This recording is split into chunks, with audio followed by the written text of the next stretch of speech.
الحمد لله نحمده ونستعينه ونستغفره ونؤمن به ونتوكل عليه ونعوذ بالله من شرور أنفسنا ومن سيئات أعمالنا من يهدي الله فلا مضل له ومن يضلله فلا هادي له সকলে জবান খুলে বলেন আশহাদু আল্লা ইলাহা ইল্লাল্লাহু ওয়াহদাহু লা শারীকা লাহু وأشهد أن محمدا عبده ورسوله الذي أرسل رسوله بالحق بشيرا ونذيرا وداعيا إلى الله بإذنه وسراجا منيرا فقد قال الله تعالى في كلامه المجيد والفرقان الحميد জবান খুলে সকলে পড়েন আউযু বিল্লাহি মিনাশ শাইতানির রাজিম বিসমিল্লাহির রহমানির রহিম والعصر إن الإنسان لفي خسر إلا الذين آمنوا وعملوا الصالحات وتواصوا بالحق وتواصوا بالصبر إن الله وملائكته يصلون على النبي يا أيها الذين آمنوا صلوا عليه وسلموا تسليما اللهم صل على محمد وعلى آل محمد كما صليت على إبراهيم وعلى آل إبراهيم إنك حميد مجيد اللهم بارك على محمد وعلى آل محمد كما باركت على إبراهيم وعلى آل إبراهيم إنك حميد مجيد يا أيها الذين آمنوا اذكروا الله ذكرا كثيرا لا إله إلا الله সকলে জবান খুলে মহব্বতে লা ইলাহা ইল্লাল্লাহ লা ইলাহা আফজালুজ জিকির লা ইলাহা ইল্লাল্লাহ সবচাইতে দামি জিকির এই কলেমাতুত তাইয়্যিবা সকলে জবান খুলে লা ইলাহা ইল্লাল্লাহ লা ইলাহা চাঁদ সূরজ আর গ্রহ তারা আল্লাহ নামের পাগল পারা চাঁদ সূর্য যার গ্রহ তারা আল্লাহ নামের পাগল পারা। আমার আল্লাহ নামের এতই দয়া, আল্লাহ নামের এতই মায়া, লুকিয়ে রাখছেন হে আল্লাহ। লা ইলাহা ইল্লাল্লাহ, লা ইলাহা, লা ইলাহা ইল্লাল্লাহু মুহাম্মাদুর রাসূলুল্লাহ। রাসূলের মহব্বতে সকলে জবান খুলে বলি সাল্লাল্লাহু আলাইহি ওয়াসাল্লাম। চৌজা নদীর দক্ষিণ পাড় জামে মসজিদ কমিটি কর্তৃক আয়োজিত আজকের এই তাফসীরুল কোরআন মাহফিল, আজকের এই মাহফিল আল্লাহ তাআলা যিনাকে সম্মানিত সভাপতির আসনে কবুল করেছেন, আপনাদের অত্যন্ত পরিচিত গণমানুষের জননেতা আমার মহব্বতের ভাই খম আব্দুর রাকিব, তিনি আগামী ইলেকশনে জামাত ইসলাম মনোনীত সংসদ সদস্য পদপ্রার্থী। আমরা সকলেই তার জন্য প্রাণ খুলে দোয়া করব, আল্লাহ যেন তাকে কোরআনের জন্য, ইসলামের জন্য বাংলাদেশের এই মান্দা এলাকায় কবুল করে। সকলেই বলে আল্লাহুম্মা আমিন। আজকের এই মাহফিলে সম্মানিত সহসভাপতি আলহাজ মোহাম্মদ রুস্তম আলী, সম্মানিত সভাপতি দ্বয়কে অন্তরের অন্তঃস্থল থেকে আমি শুভেচ্ছা জ্ঞাপন করছি। সম্মানিত প্রধান অতিথি এম এ মতিন, সম্মানিত অতিথিবৃন্দ, সম্মানিত সুধীজন, সম্মানিত ওলামায়ে কেরাম, আপনাদের মাঝে মাঝে যে সমস্ত আলেম ওলামা বসে আছেন, মঞ্চে আছেন, মাগরিবের নামাজের পর থেকে এত রাত পর্যন্ত কোরআন হাদিসের আলোকে অত্যন্ত গুরুত্বপূর্ণ আলোচনা করে আপনাদেরকে শোনালেন, আলেম ওলামা সহ আজকের মাহফিলের বক্তাগণকে অন্তরের অন্তঃস্থল থেকে আমি শুভেচ্ছা জ্ঞাপন করছি। এই মুহূর্তে আমার সামনে যারা বসে আছেন, কিছু লোক এখনো দাঁড়িয়ে আছেন, যিনারা বসে আছেন এবং যিনারা দাঁড়িয়ে আছেন, আপনারা সকলেই হচ্ছেন আল্লাহর বান্দা। সুবহানাল্লাহ বলেন। সবচাইতে দামি ডিগ্রি হলো বান্দা। আল্লাহ কোরআনে বলেছেন, ফাদখুলি ফি ইবাদি ওয়াদখুলি জান্নাতি। কেউ যখন আমার বান্দাবান্দি হয়ে গেল, ও যেন তখনই জান্নাতের মধ্যে প্রবেশ করলো। আপনারা জান্নাতের মধ্যে প্রবেশ না করলেও এই মুহূর্তে যে জায়গায় বসে আছেন, এই জায়গাকে বলা হয় রিয়াজুল জান্নাহ, বেহেশতের বাগান। বেহেশতের বাগানে যিনারা বসে আছেন, আমি আমার অন্তরের অন্তঃস্থল থেকে আপনাদের সবাইকে শুভেচ্ছা জ্ঞাপন করছি। সম্মানিত মা বোনেরা, পর্দার অন্তরালে বসে বসে যারা আলোচনা শুনতেছেন, তাদের সকলকেই শুভেচ্ছা জ্ঞাপন করে এই মুহূর্তে জানতে চাচ্ছি আপনারা সকলে কেমন আছেন। যে আল্লাহ শারীরিক সুস্থতা, মানসিক প্রশান্তি সহকারে আজকের এই কোরআন কারিমের মাহফিল আমাদের কবুল করলেন, আমরা সে আল্লাহর উপরে খুশি না বেজার? তাহলে জবান খুলে সমস্বরে সকলে বলবো, রব্বানা লাকাল হামদ হামদান কাসীরান তাইয়িবান মুবারাকান ফীহি। এমন একজন আল্লাহর প্রশংসা করতেছি যেটা আমাদের ভাগ্য। আল্লাহ যদি ইচ্ছা করতেন আমাদেরকে হিন্দুর ঘরেও পাঠাবার পারতেন, আল্লাহ ইচ্ছা করলে ইহুদি খ্রিস্টান বৌদ্ধদের ঘরেও আমাদের পাঠাবার পারতেন। জোরে কোন ঠিক কিনা? কিন্তু আল্লাহ ওই সকল ঘরে না পাঠায়া জন্মসূত্রে আমাদেরকে মুসলমানের ঘরে পাঠায়া আল্লাহর প্রশংসা করার মতন তৌফিক আল্লাহ আমাদেরকে দান করতেছে। বলেন সুবহানাল্লাহ।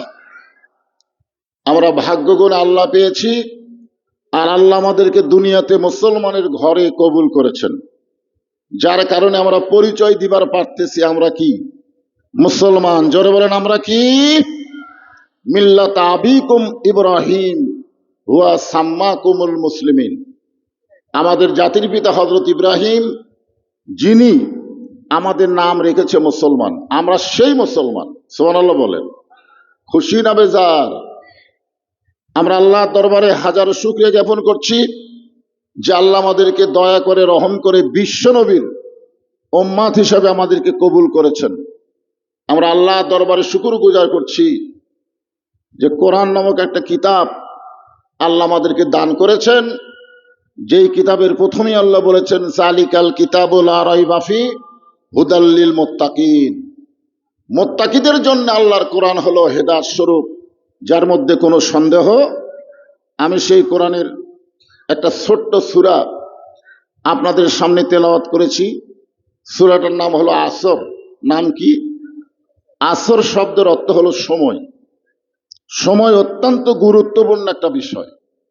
আপনাদের কাছে সময়ের দাম আছে না নাই? সময় অত্যন্ত গুরুত্বপূর্ণ একটা বিষয়, যার কারণে আল্লাহ সময়ের শপথ করলেন। আমি ছোটবেলা একটা গান শুনছিলাম এই সময়ের উপরে। মিশে মায়ায় বন্দি থাইকা করলাম কত খেলা,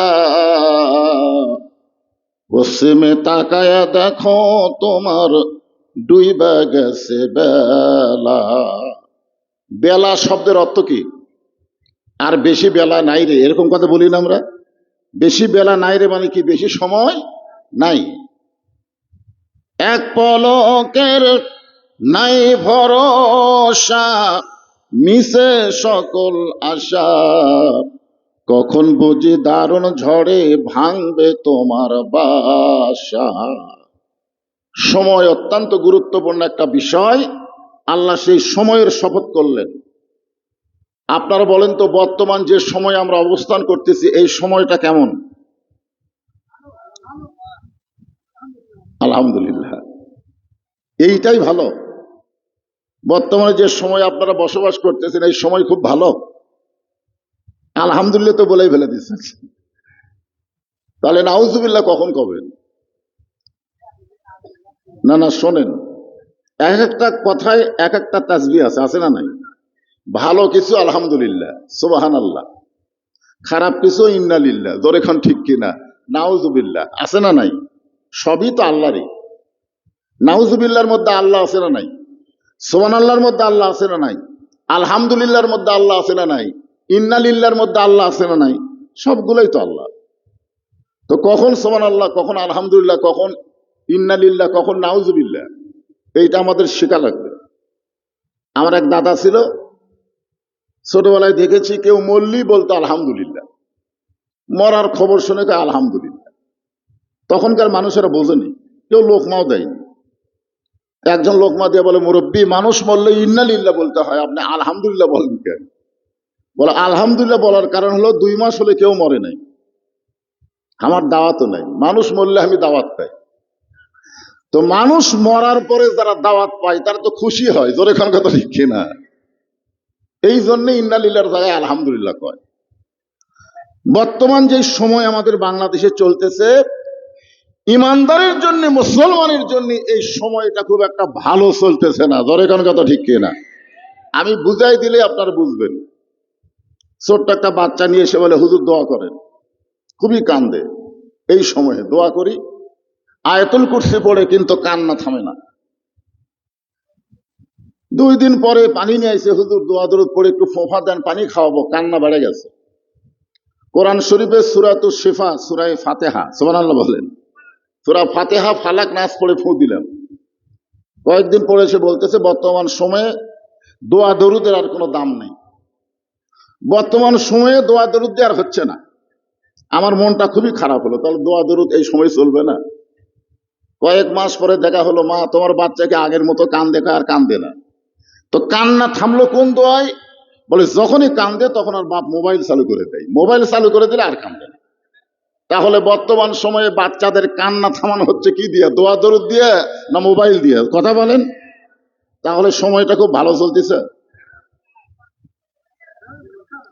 ইয়ং জেনারেশন যারা যুবক, তাদের প্রত্যেকের হাতে একটা করে মোবাইল আছে না নাই? জোরে কান আছে না নাই? এই যুবকেরা মোবাইলের মাধ্যমে কি করতেছে আপনারা জানেন? না জানে আলহামদুলিল্লাহ।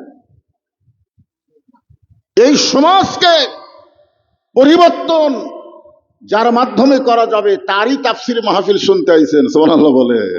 যার নাম কি? আরো জোরে বলেন। অনুনাজ্জিলু মিনাল কুরআনি মা হুয়া শিফাউ ওয়া রাহমাতুল লিল মুমিনিন। এর বাংলা একটা স্লোগান আছে। স্লোগানটা হলো সব সমস্যার সমাধান দিতে পারে আল কোরআন। আপনারা কি স্লোগানটা দিবেন? আপনাকে কি বিশ্বাস হয় যে সব সমস্যার সমাধান আল্লাহর কোরআন দিতে পারে? এই বিশ্বাস কি আপনাদের হয়? যাদের বিশ্বাস হয়, বিশ্বাসে মিলাই বস্তু তর্কে বহুদূর। ছোটবেলায় আপনারা শোনেন না, বিশ্বাসে মিলাই বস্তু, কিন্তু তর্ক করলে বহুদূর। এখন কিছু কিছু লোক আছে, তারা কোরআনের হক কথা বললেই বলে হুজুর আর কোনো ওয়াজ জানে না। তা আপনারা একটু স্লোগান দিয়াই ওয়াজটা শোনা শুরু করেন। সবাই একটু গলা খাকারে দেন। সব সমস্যার সমাধান। খুব জোরে হলো। আমার এলাকায় দুই দল মানুষ কথা আসতে কয়। এক দল হলো মেয়ে মানুষ, জোরে কথা বললে পর্দার খেলাফ হয়, আর আস্তে আস্তে কথা কয়, ফিস ফিস করে কথা কয়। আর এক দল হলো চোর, জোরে কথা বললে ধরা পড়ার ভয়। তা আমার সামনে যারা বসে আছেন, আপনার কি মেয়ে মানুষ? আপনার কি চোরের দল? তাহলে স্লোগান আসতে হবে কেন? আল্লাহর কোরআন কি ছোট? সব সমস্যার সমাধান আল কোরআনের আলো। কোরআন হাদিস যেখানে, দুনিয়ার মুসলমান লিল্লাহে তাকবীর। আলহামদুলিল্লাহ। বোঝা গেল আপনারা চেতন আছেন। আল্লাহ সময়ের শপথ করে বললেন, ইন্নাল ইনসানা লাফি খুসর। নিশ্চয় মানুষগুলো ক্ষতির ভিতরে।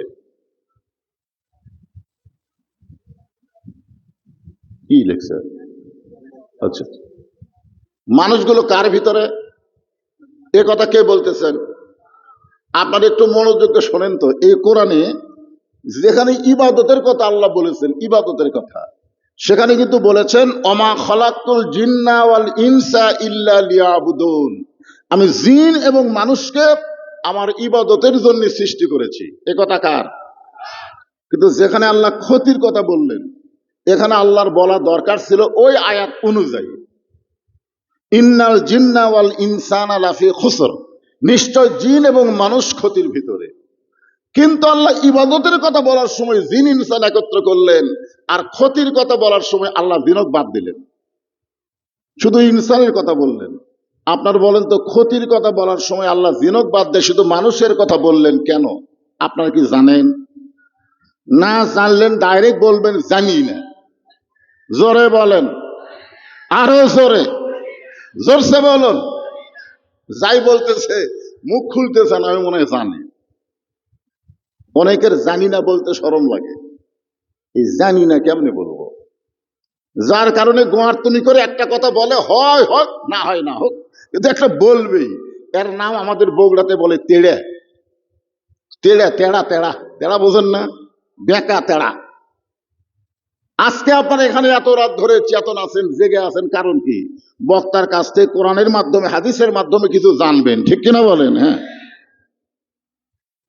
তো আল্লাহ তাআলা ইবাদতের কথা বলার সময় জিন ইনসান একত্র করলেন, কিন্তু ক্ষতির কথা বলার সময় আল্লাহ জিনত মাইনাস করে দিলেন। কারণ কি? আল্লাহ যত সৃষ্টিকুল আছে, সমস্ত সৃষ্টিকুলের ভিতরে আল্লাহ সবচাইতে ভালোবাসেন কাকে?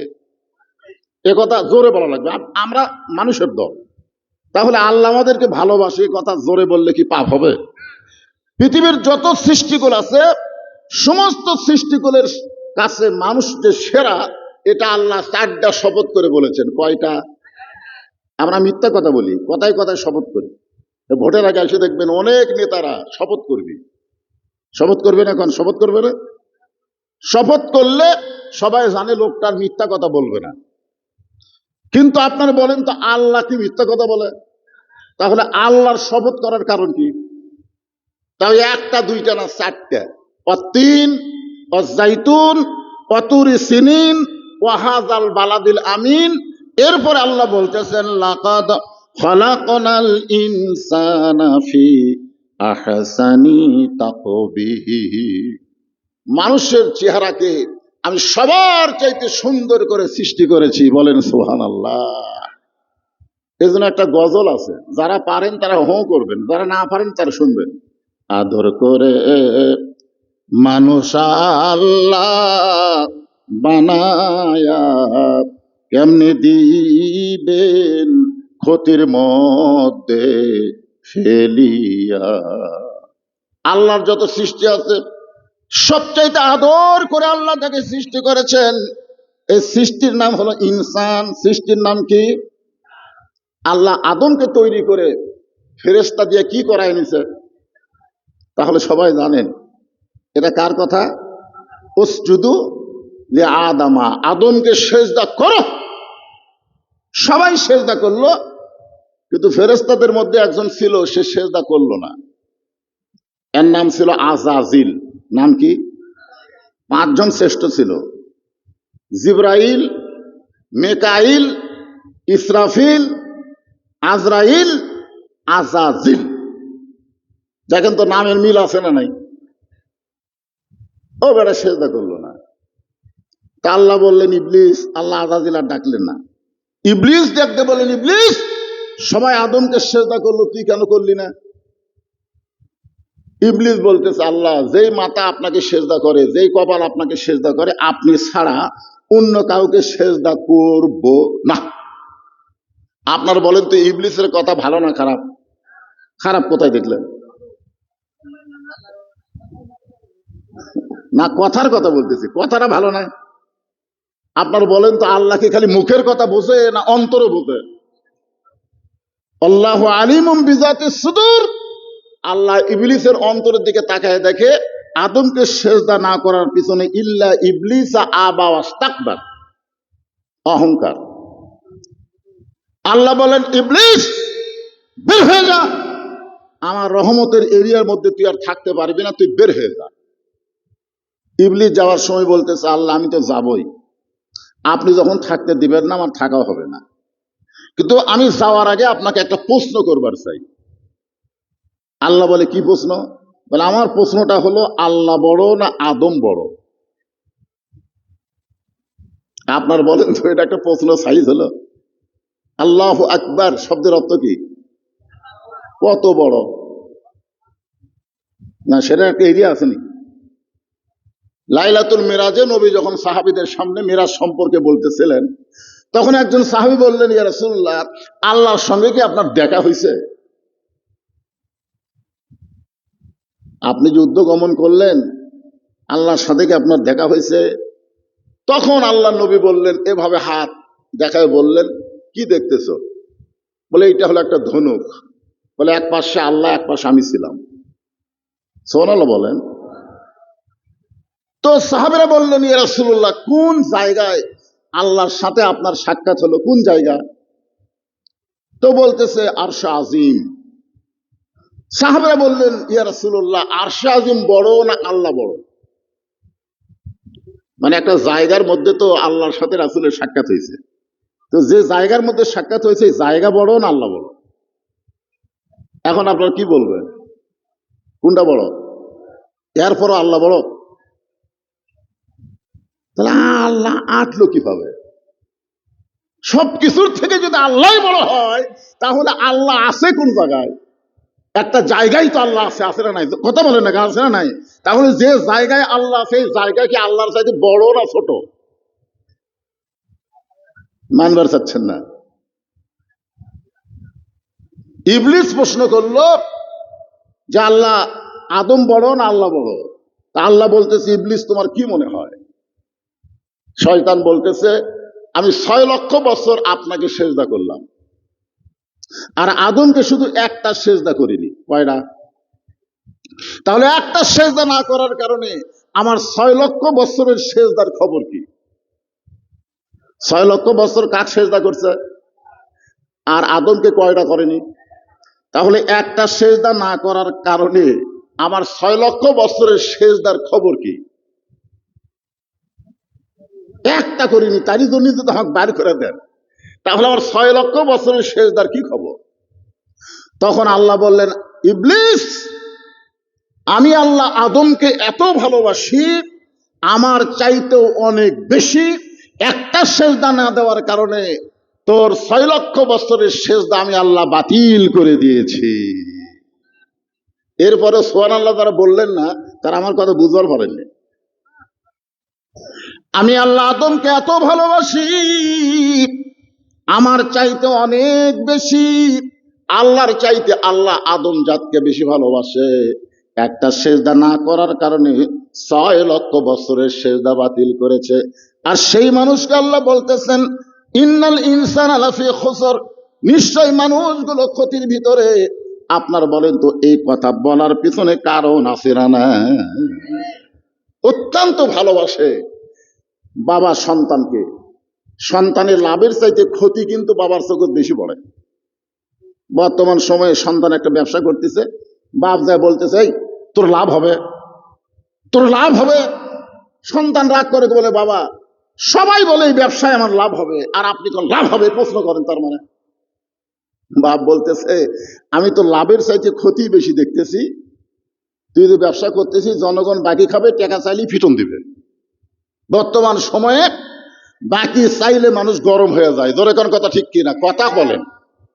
তো এই জন্য আপনারা যারা এখানে বসেছেন, আমরা মানুষ। আল্লাহ কেন ক্ষতির কথা বললেন? এর পিছনে কারণ আছে, আছে না নাই? আল্লাহ বললেন, ইল্লাল্লাযীনা আমানু ওয়া আমিলুস সালিহাতি ওয়া তাওয়াসাউ বিল হক ওয়া তাওয়াসাউ বিস সবর। এখানে 4টা বিষয় আলোচনা হবে। ধরে বলেন কয়টা? সবাই বলেন কয়টা? আমার আঙ্গুরের দিকে তাকায় বলেন। এই যে হুজুরেরা, এরা কোন মাদ্রাসার হুজুররা? এই হাফেজি মাদ্রাসার বাচ্চারা, এরা মাহফিলে এসে খুব ডিস্টার্ব করে। আমি সেদিনও দেখলাম, এই কয়েকজন এক জায়গায় বসে, এরা কিন্তু ওয়াজ শোনে না। এরা ওরকে মাদ্রাসার হুজুর ছাড়া দুনিয়ার কোন হুজুরকে এরা হুজুরই মনে করে না, খালি ওই মাদ্রাসার হুজুর। আমি একটা মাদ্রাসা করছি, তো আমার বাবুল আক্তার দেখাইছে, আপনারও যারা দাওয়াত দিয়ে তা দেখছে, ওরা ওই মাদ্রাসার হুজুরের কথা শুনবে, আমি মাদ্রাসার পরিচালক, আমার কথা শুনবেন। হ্যাঁ, আমার হুজুর না কওয়া পর্যন্ত আর হুজুররা আমার ভয় করে, অথচ বাচ্চারা আমার ভয় করে। তো এরা যে ও শুনবার আসে, কিছুক্ষণ পরে লাফালাফি করে। আর কেউ এই মাদ্রাসার ছাত্র এখানে আছে, দেখেন তো কেউ আছে? খুব ডিস্টার্ব। কারণ 4টা বিষয় আজকে আপনাদের সামনে আলোচনা করা লাগবে। বিশেষ করে আমার মা বোনদের কথা আজকে বলাই লাগবে। জোরে গান ঠিক কি না? হ্যাঁ, ওনারা অনেক এসেছেন, এই জন্য খুব ধীরস্থির ধৈর্য নিয়ে কথাগুলো শোনা লাগবে। আল্লাহ কোরআনে বলেছেন, ইন্নাল্লাহা মা'আস সাবিরিন, ধৈর্যশীলদের সঙ্গে কে আছে? আরো জোরে বলেন। এই জন্য আমরা ধৈর্যশীল হব, আমাদের সঙ্গে আল্লাহ আছেন। হ্যাঁ, খুব মনোযোগ দিয়ে শুনবেন। 1 নম্বর বিষয় হলো ঈমান। 1 নম্বরে ঈমান। ঈমান যদি ঠিক না থাকে, আপনি যতই আমল করেন, একটা আমলও আল্লাহর দরবারে কবুল হবে না। 3 জন ভালো মানুষ, ঈমান না থাকার কারণে আল্লাহ তাদেরকে জান্নাত জাহান্নাম দিবে। 3 জন ভালো মানুষকে ঈমান না থাকার কারণে আল্লাহ তাদেরকে জাহান্নাম দেবে। তার মধ্যে একটা ভালো মানুষ হলো নবীর চাচা আবু তালেব। নবীর চাচা আবু তালেবের নাম শুনছেন আপনারা? আল্লাহ রাসূল বলেছেন, মায়ের পেটে থাকা অবস্থা আমি এতিম ছিলাম, কিন্তু দুনিয়ার আসার পরে আমি আর এতিম ছিলাম না। সাহাবীরা বললেন, ইয়া রাসূলুল্লাহ, মায়ের পেটে আপনি বাপ হারাইছেন, আর দুনিয়াতে আসার পরে এতিম ছিলেন না, এটা কেমন কথা? আল্লাহ রাসূল বললেন, ভাগ্যগুণ, আমি এমন একটা চাচা পাইছিলাম, যে চাচা আমাকে এমন আদর করেছে, ভালোবাসা দিয়েছে, আমার যে বাপ নাই এটা আমি বুঝবারই পারিনি। সুবহানাল্লাহ না কেন? আবু তালেব কি মুসলমান না কাফের? জোরে বলা লাগবে। মুসলমান কে কয়? আবু তালেব। আবু তালেবও যা, আবু লাহাবও তাই। নবীর 2 চাচা সম্পর্কে আমরা জানি। এরা নবীকে ছোটবেলায় ভালোবাসছে, কিন্তু নবীর আদর্শ গ্রহণ করেনি। একটা নাম হলো আবু তালেব, একটা নাম হলো আবু লাহাব, আর দুইটা চাচা হলো আব্বাস আর আমির হামজা। এরা শুধু নবীকে ভালোবাসেনি, নবীর আদর্শ গ্রহণ করেছে। ধরে কোন কথা ঠিক কিনা? এই যে আমির হামজা আর হযরত আব্বাস সম্পর্কে রাদিয়াল্লাহু আনহু আল্লাহ তাআলা কোরআনে আয়াত নাযিল করেছেন, রাদিয়াল্লাহু আনহুম ওয়া রাদু আন যালিকা লিমান খাশিয়া রাব্বাহ। আল্লাহ তাদেরকে বিনা হিসাবে জান্নাত দিয়ে দিবে। আর এই দুই চাচাকে বিনা হিসাবে আল্লাহ কি দিবে? জাহান্নাম দিয়ে দিবে। তাহলে আবু তালেব ভালো মানুষ, এরপরও জাহান্নামী, কারণ তার ঈমান নাই। ধরে কোন কি নাই? ঈমান নাই। আর একটা ভালো মানুষের নাম হলো দাতা হাতেম তাই। এত বড় দানবীর ইতিহাসের পাতায় নাই, কিন্তু লোকটা বেঈমান হওয়ার কারণে আল্লাহ তাকে জাহান্নাম দিবেন। 3 নম্বর হলো বাদশাহ নওশেরওয়ান, অত্যন্ত ন্যায়পরায়ণ শাসক ছিলেন, কিন্তু বেঈমান হওয়ার কারণে আল্লাহ তাকে জাহান্নাম দিবেন। এ কথার দ্বারা বোঝা গেল, আপনি যতই ভালো হন না কেন, ঈমান যদি আপনার ঠিক না থাকে, তাহলে জান্নাতে যাওয়া যাবে না। এখন বলেন, ঈমান মানে কি? ঈমান মানে কি? বিশ্বাসের আবার সাইজ আছে, বিশ্বাসের সাইজ নাই। এই কোরআনকে আপনারা বিশ্বাস করেন না, যেরকম করেন কি করেন না, কিন্তু মানেন, মানবার চান ধরে, কিন্তু মানার মতন পরিবেশ পাচ্ছেন না বলেই তো মানতেছেন না। কথা কোন ঠিক কিনা? আল্লাহ রাসূল বললেন, ইকরার বিল লিসান তাসদীকু বিল জানান আমল বিল আরকান। এরই নাম হলো ঈমান। জবানে বলতে হবে লা ইলাহা ইল্লাল্লাহ, শুধু জবানে বললে হবে না। তাসদিক বিল জানান, ওইটা কলিজার মধ্যে জায়গা করা লাগবে। আমল বিল আরকান, এটা আমলের মাধ্যমে প্রকাশ করা লাগবে। আপনারা বলেন তো, ঈমান গ্রহণ করার পরে যত আমল আছে, 1 নম্বর আমলের নাম কি? 2-1 জন কন, বাদ বাকি কন না, ব্যাপার কি? আচ্ছা, সালাত তো না নামাজ কন, একই তো বাংলা। কোরআনে আল্লাহ কোনো জায়গায় নামাজের কথা বলেনি। এক ভণ্ড এক নামাজিকে বলতে, তুই যে নামাজ পড়িস, কই পড়ি? তো নামাজ পড়ে লাভ কি? কোরআনে তো নামাজ নাই। নাউজুবিল্লাহ, নাউজুবিল্লাহ। আরে নাই, তুই কত নাউজুবিল্লাহ কর। ওই আমার কাছে দৌড়ে এসে বলতে, হুজুর কোরআনে নাকি নামাজ নাই। নাই ভাই, তাহলে আমরা এতদিন পড়তেছি। আমি বললাম, পাগল, কোরআন হলো আরবি আর নামাজ হলো ফার্সি।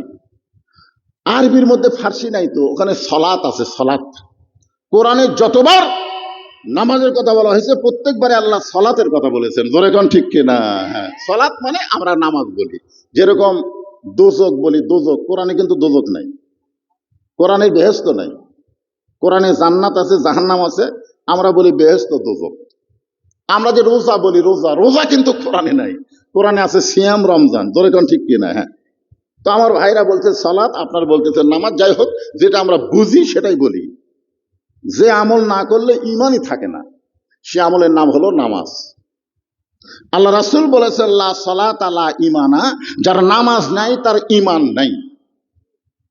কথা কন না কেন? এখানে অনেক আল্লাহর বান্দা আছে যারা এখনো মাগরিব এশার নামাজ পড়েনি। এরকম কিছু আল্লাহর বান্দা আছে না নাই? আছে। তারা কিন্তু নামাজের ওয়াজ করলে মন খারাপ করে, যে হুজুর আর ওয়াজ পালো না।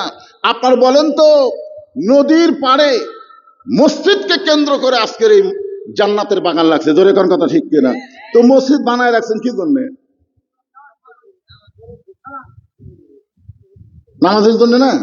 তাহলে রাসূল যে বললেন লা সালাত লা ঈমানা, যার নামাজ নাই তার ঈমান নাই। লা সালাত লা দীনা, যার নামাজ নাই তার কোনো ধর্ম নাই। মনোযোগ দিয়ে শুনবেন, বাইনাল আবদি ওয়াল কুফরি তরকুস সালাত, বান্দার কাফেরের মধ্যে পৃথক করার জিনিসটার নামই হলো নামাজ।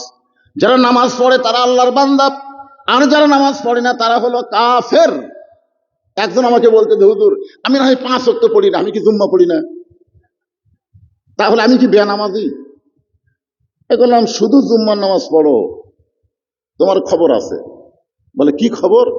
আমি বললাম, হাসরের ময়দানে আল্লাহ তোমাকে ঘোষণা করবে, লা তাকনাতু মির রাহমাতিল্লাহ ইন্নাল্লাহা ইয়াগফিরু যুনুবা জামিয়া ইন্নাহু হুয়াল গাফুরুর রহিম। দয়াবান আল্লাহ বলবেন, যারা 5 ওয়াক্ত নামাজ পড়ো নাই, শুধু জুম্মার নামাজ পড়েছো, আমি আল্লাহ তাদেরকে জান্নাত দিয়ে দিলাম। কি আলহামদুলিল্লাহ। 5 ওয়াক্ত পড়ো নাই, শুধু জুম্মা পড়ছো, আমি আল্লাহ দয়া করে তাকে জান্নাত দিয়ে দিলাম। তখন জুম্মা পার্টি খুশি হয়ে মারবে দৌড়, যায় দেখবে জান্নাতের দরজাটা তালা। তো বলে আল্লাহ আপনি আমাদের জান্নাত দিলেন, জান্নাতের দরজার তালা কেন? তা আল্লাহ বলতেছে চাবি তোমাকে কাছে আছে, খুঁজে দেখো। তখন জুম্মা পার্টি খুঁজে দেখবে পকেটে একটা চাবি আছে, তালার মধ্যে ঢোকে ঠিকই কিন্তু ঘোরে না, ঢুকছে ঠিকই কিন্তু ঘোরে না। বলে আল্লাহ চাবি একটা পাইলাম, ঢুকলো ঠিকই কিন্তু ঘোরে না কেন? আল্লাহ বললেন তালার ওই চাবি যেখানে ঢুকছে ওখানে 5টা দাগ আছে, তোর চাবির মধ্যেও 5টা দাগ থাকা লাগবে, তুই দেখ তো চাবির খবর কি। তো বলে আল্লাহ চাবি তো তেল তেলা, দাগ নাই। আল্লাহ বলতেছেন 5টা দাগ হলো ফজর, জোহর, আসর, মাগরিব, এশা। যারা জুম্মা নামাজ পড়েছ বড় জোর তোমরা জান্নাত দেখবার পারবা, কিন্তু জান্নাতের মধ্যে ঢুকবার পারবা না। জান্নাতে ঢুকতে গেলে 5 ওয়াক্ত নামাজ লাগবে। জোরে কোন কথা ঠিক কিনা? পুরুষের জন্য 5 ওয়াক্ত নামাজ। আমার মায়েদের জন্য আজকে ওয়াজ করা লাগবে, এই কারণেই বলতেছি মা, পুরুষ মানুষের হলো 5 ওয়াক্ত নামাজ 1 নম্বরে, আর নারীদের জন্য 1 নম্বরে কিন্তু নামাজ না। নারীদের জন্য 1 নম্বর হলো পর্দা। ও আমিলুস সালিহা, সূরা আসরের 2 নম্বর বিষয় হলো নেক আমল করা। তাহলে পুরুষের জন্য 1 নম্বর নেক আমলের নাম কি? জোরে বলতে হবে, নাম কি? আর নারীদের জন্য 1 নম্বর নেক আমলের নাম কি? পর্দা। জোরে বলেন, নাম কি? মেয়েরা যদি পর্দা না করে, যতই নামাজ পড়ুক, রোজা করুক, হজ করুক, যাকাত দেখ, একটাও আল্লাহর দরবারে কবুল হবে না। কবুল করতে গেলে নারীদের 1 নম্বর পর্দা করা লাগবে। পর্দা কখন? এই পর্দা কি সব সময় না? আমি সেদিন পীড়া করে একটু বলেছিলাম সামান্য। এই 5 ওয়াক্ত নামাজের কিন্তু 5টা সময় আছে, আছে না নাই? জোরে খান আছে না নাই? 5 ওয়াক্ত নামাজের কয় সময়? 5টা সময় আছে। আপনি কি 24 ঘন্টায় নামাজ পড়া লাগবে? রমজান মাসের রোজা সারা বছর করা লাগবে না, বছরে 1 মাস করলেই হবে। স্বামীর খেদমত সব সময় করা লাগবে না, স্বামী যখন খেদমত চাবে তখন খেদমত করলেই হবে। কিন্তু সতীত্বের হেফাজত, পর্দা, এর কোনো সময় নাই, এটা সব সময় করা লাগবে। জোরে কোন কথা ঠিক কি না? আল্লাহ রাসূল ফাতেমার ঘরের মধ্যে ঢুকলেন, নবীর কলিজার টুকরা ফাতেমাকে দেখে রাসূল বলতেছেন, ফাতেমা তোমার কি কখনো মনে হয় আল্লাহ তোমাকে জান্নাত দিবে? তোমার কি কখনো মনে হয় আল্লাহ তোমাকে জান্নাত দিবে? ফাতেমা বলতেছেন, বিশ্ব নবীর মেয়ে হওয়ার কারণে আল্লাহ অবশ্যই আমাকে জান্নাত দিবে। রাসূল বললেন, ফাতেমা বিশ্ব নবীর মেয়ে হওয়ার কারণে আল্লাহ তোমাকে জান্নাত দেবে না। জান্নাতে যদি যাবার চাও, জান্নাতের আমল করে তোমাকে জান্নাতে যাওয়া লাগবে। ফাতেমা বললেন, বাবা জান্নাতে যাওয়ার আমল কি? রাসূল বললেন, যত আমল নারীদের জন্য বলা হয়েছে তার মধ্যে 1 নম্বর আমলের নাম হলো পর্দা।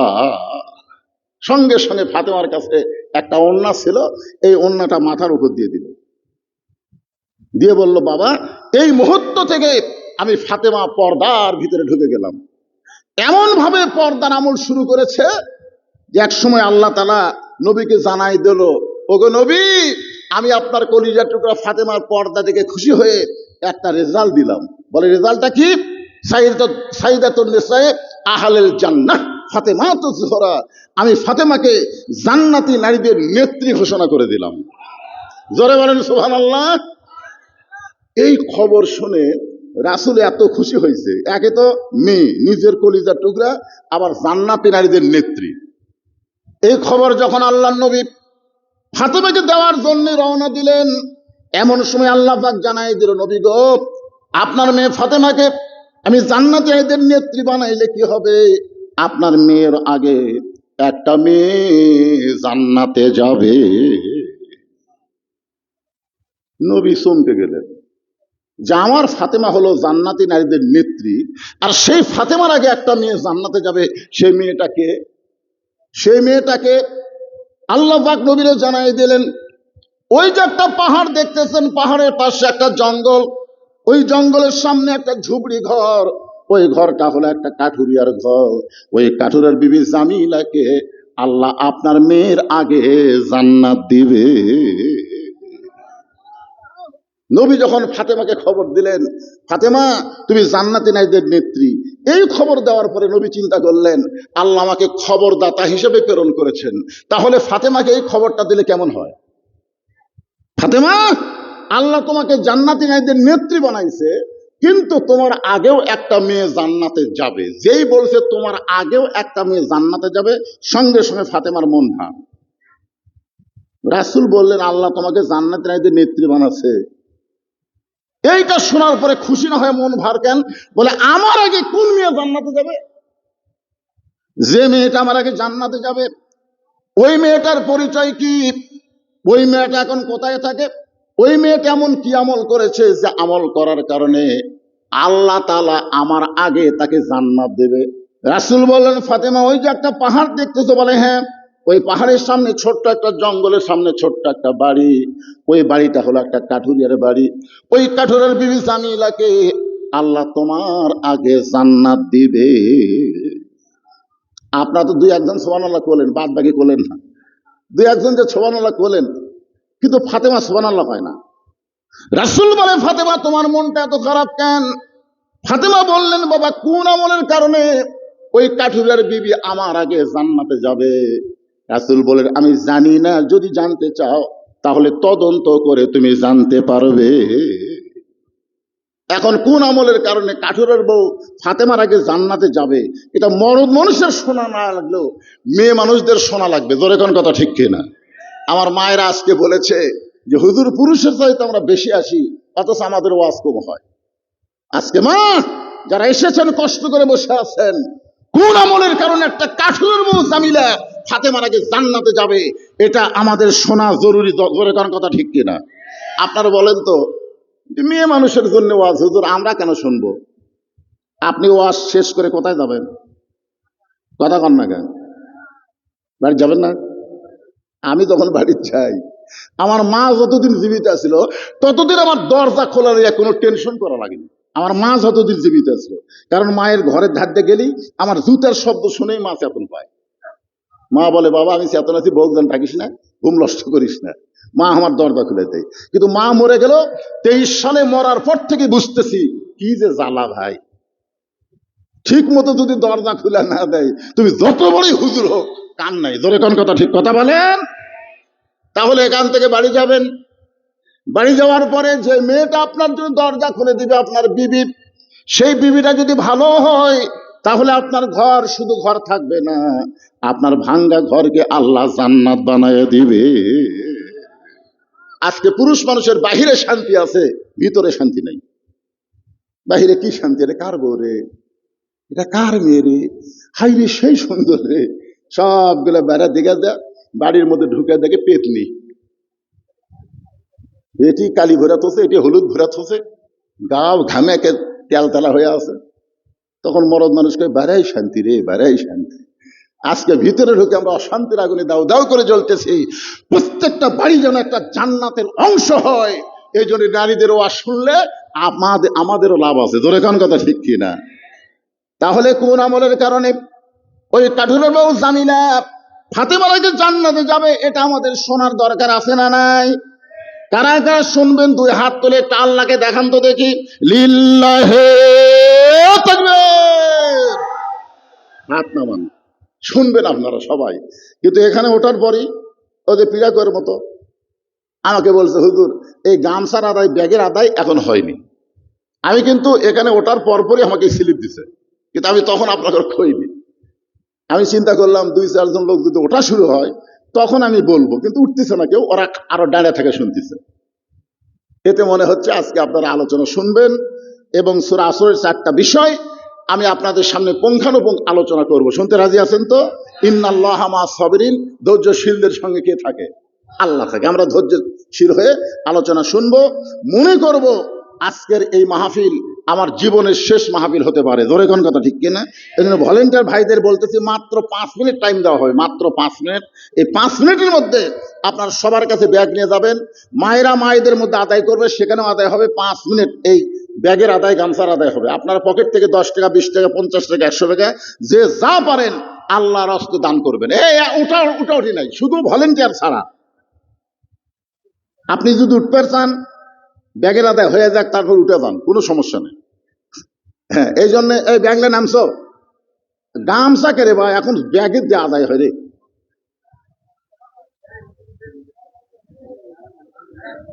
হ্যাঁ, এই যে ভলেন্টিয়ার ভিতরে নামছে, একজনও নড়াচড়া করবেন না, আল্লাহর হস্তে জিকির করেন আর দান করেন। লা ইলাহা ইল্লাল্লাহ, লা ইলাহা ইল্লাল্লাহ, লা ইলাহা। এইদিকে কেউ নাই, এত টাইম তো দেওয়া যাবে না রে ভাই। এমনি তুলে দেওয়ার কথা 10টা তুলে দিয়েছেন 10টার পরে। হ্যাঁ, সবাই অল্প সময়ের মধ্যে আদায় কমপ্লিট করেন। যিনি যা পারেন আল্লাহর রাস্তায় আল্লাহর ঘরে দান করেন। বাউল আক্তার ঘোষণার মধ্যেই ঘোষণা করে দিল যে আল্লাহর ঘর যে তৈরি করে আল্লাহ তাকে জান্নাতে একটা ঘর বানায় দেয়। সুবহানাল্লাহ বলেন। তো আল্লাহর ঘরের জন্যই তো আপনার দান করতেছেন, তার মানে জান্নাতে একটা ঘর আল্লাহ আপনাদের জন্য অটোমেটিক রেডি করে রাখবে। এই জন্য পকেটে যা আছে দুনিয়ার মহব্বত না করে আল্লাহর মহব্বত অন্তরে নিয়ে আল্লাহর হস্তে দান করেন। সবাই দান করেন। লা ইলাহা ইল্লাল্লাহ, লা ইলাহা ইল্লাল্লাহ, লা ইলাহা। আচ্ছা, এখানে মাহফিল কমিটির কেউ নাই? নারীদের মধ্যে মেয়েদের মধ্যে আদায় হচ্ছে? হ্যাঁ, মেয়েদের মধ্যে আদায় করে নেন, একবারে সব আদায় শেষ। আর কোনো আদায়ের সময় দেওয়া যাবে না। দিয়ে দেন, আল্লাহর রাস্তে দেন। বাপ মারা গেছে, মা মারা গেছে, তাদের রুহের মাগফিরাতে আল্লাহর ঘরে দান করেন। বাপ মারা গেছে, মা মারা গেছে, তার জন্য আল্লাহর রাস্তে দান করেন। একটু ধরেই দেন। আজকে যদি আমার মা জীবিত থাকতো, আজকে যদি আমার বাবা জীবিত থাকতো, তাহলে তাদের পিছনে কত টাকা খরচ করা লাগতো। কিন্তু বাপ মা মারা গেছে, আর তাদের জন্য দুনিয়াতে একটা পয়সাও খরচ করা লাগতেছে না। আজকে যেইটা দান করবেন আল্লাহ তাদের কবরকে জান্নাত বানায় দিবে। আল্লাহ পারে কি পারে না? এই জন্য বাপ মায়ের নামে আল্লাহর রাস্তায় দান করবেন। একটু মহব্বতের লা ইলাহা ইল্লাল্লাহ। টাকা চাইলে কত মানুষ উঠে যায়। আচ্ছা, আপনি না দেবেন, আপনি না দেবেন, 5টা মিনিট আপনি ধৈর্য নিয়ে বসে থাকতে পারবেন না? আপনার বলেন তো, এখানে কেউ যদি 1 টাকাও না দান করে তাকে কি জোর করা হবে যে দেওয়াই লাগবে? এরকম জোর নাই তো। আপনার ওঠা মানে কি? আপনার ওঠা মানে আল্লাহর ঘরের সঙ্গে আপনারা বিরুদ্ধচারণ করলেন। এখানে যে আদায় হচ্ছে, দান করতেছেন কিসের জন্য? কথা কয়েন, আল্লাহর ঘরের জন্য না? তো আপনি যে উঠলেন না দিয়া, আপনি দিলেন না ঠিক আছে, কিন্তু আপনার দেখা দেখি আর একটা লোক যদি ওঠে যে উনি উঠছে আমি উঠছি, তাহলে যেই বেটা প্রথম উঠলো আর দেখা দেখি যত লোক উঠবে প্রত্যেকটা লোক ওটার পাপ আল্লাহর কান্দর দিবে। আপনি জানেন যেখানে সূরা আসরের 4টা বিষয় আলোচনা হবে, আজকের আলোচনা শোনার পরে যদি নিয়ত করেন বাকি জীবনে আমরা আমল করতে চাই, বিশ্বাস করেন আজকের মাহফিলি জান্নাত পাওয়ার ওসিলা হয়ে যাবে। জান্নাত পাওয়ার ওসিলা। 4টা বিষয় আলোচনা হবে: ঈমান, ওয়া আমিলুস সালিহাত, ওয়া তাওয়াসাউ বিল হক, ওয়া তাওয়াসাউ বিস সবর। আবার সকলে হাত তুলে বলেছেন কোন আমলের কারণে একটা কাঠুরের বউ জামিলা ফাতেমার আগে জান্নাতে যাবে? এই আমলের খবর আপনারা শুনতে চান? রাসূল বললেন আমি বলতে পারবো না।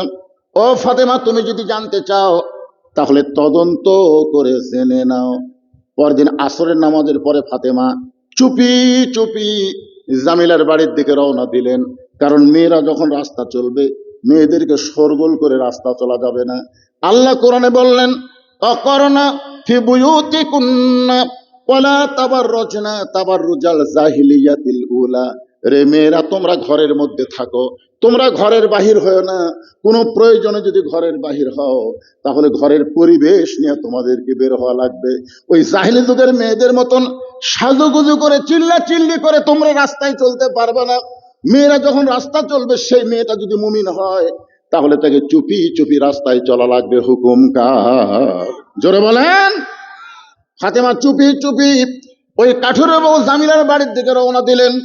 চুপি চুপি রওনা দিয়ে জামিলার বাড়ির দরজা দিয়ে সালাম দিয়ে বলেন, ও কাঠুরের বউ জামিলা, আমি নবীর মেয়ে ফাতেমা তোমার সঙ্গে একটু দেখা করবার চাই। নিয়ত কি? আপনার বলেন তো নিয়ত কি? কোন আমলের কারণে ওই জামিলা আমার আগে জান্নাতে যাবে? ওটা বাড়ির মধ্যে না গেলে তো বোঝাই যাবে না। এই জন্য ফাতেমা বলে, জামিলা, আমি নবীর কলিজার টুকরা ফাতেমা তোমার সঙ্গে দেখা করবার চাই, মেহেরবানি করে তুমি একটু দরজা খোলো। জামিলা দরজা এসে ছোট বাচ্চার মতন কাঁদতেছে। ফাতেমা বলে, কান্দার কারণ কি? জামিলা বলতেছে, আমার সারা জীবনের সাধনা একটা আবার নবীর মেয়েকে দেখতে চাই। তাহলে তোমার সারা জীবনের সাধনা যদি হয় নবীর মেয়েকে এক নজর দেখবা, তাহলে দরজা খুললেই তো দেখা হয়। এবার জামিলা বলতেছে, আমি দরজা খুলবার চাই কিন্তু খুলতে পারবো না, কারণ আমার স্বামী এখন বাড়িতে নাই, আর স্বামীর হুকুম ছাড়া ফাতেমার জন্য দরজা খুলতেও জামিলা বড় ভয়ে পায়। আমার স্বামী কাছে কাঠ বিক্রি করতে বাজারে, স্বামী এখন বাড়িতে নাই, স্বামীর হুকুম ছাড়া জামিলা নবীর মেয়ে ফাতেমার জন্য দরজা খুলতেও ভয় পায়। ফাতেমা চমকে উঠছে, ওরে বাবা রে! আপনারা কি মনে করেন ফাতেমাকে যেমন তেমন মেয়ে, আর সেই ফাতেমার জন্য দরজা খুলতে ভয় পায় স্বামীর হুকুম ছাড়া। ফাতেমা কয়, এর বাড়ি ঢোকাই লাগবে, একটা স্বামীর হুকুম ছাড়া যে ফাতেমার জন্য দরজা খুলতে ভয় পায়, এই ঘরের মধ্যে কি আমল করে এটা আমাকে নিজের চোখে দেখাই লাগবে। আমি সে আমলটা ধরবো, আমি জান্নাতের নেত্রী হব, সবার আগে জান্নাতে যাবো। ধরে সুবহানাল্লাহ। এটা হলো ফাতেমার চিন্তা। জামিলা বলতেছে, গো নবীর মেয়ে ফাতেমা, সত্যি যদি আপনি আমার কাছে আসতে চান তাহলে আজকের মতো আপনি ফেরত যান, আগামীকাল এই সময় আসার সঙ্গে সঙ্গেই আমি দরজা খুলে দেব, কারণ আমার স্বামী এখন বাড়িতে নাই। রাতের বেলা যখন বাড়িতে আসবে আমি যেমন করি হোক স্বামীর কাছ থেকে অনুমতি নিয়ে রাখবো। ফাতেমা বলতেছে, অবশ্যই আগামীকাল আসবো ইনশাআল্লাহ। এই কথা বলে ফাতেমা চলে গেলেন। পরদিন ফাতেমা আসরের নামাজের পরে চুপি চুপি জামিলার বাড়ির দিকে রওনা দিলেন। সামনে ছোট্ট একটা বাচ্চা দুই হাত মেলায় বলতেছে, মা, গতকালও আপনি চোরের মতন চুপি চুপি কোথায় গেছিলেন, আমাকে সঙ্গে নেন নাই, আজও চোরের মতন একা একা কোথায় যান, আমি আপনার সঙ্গে যাব।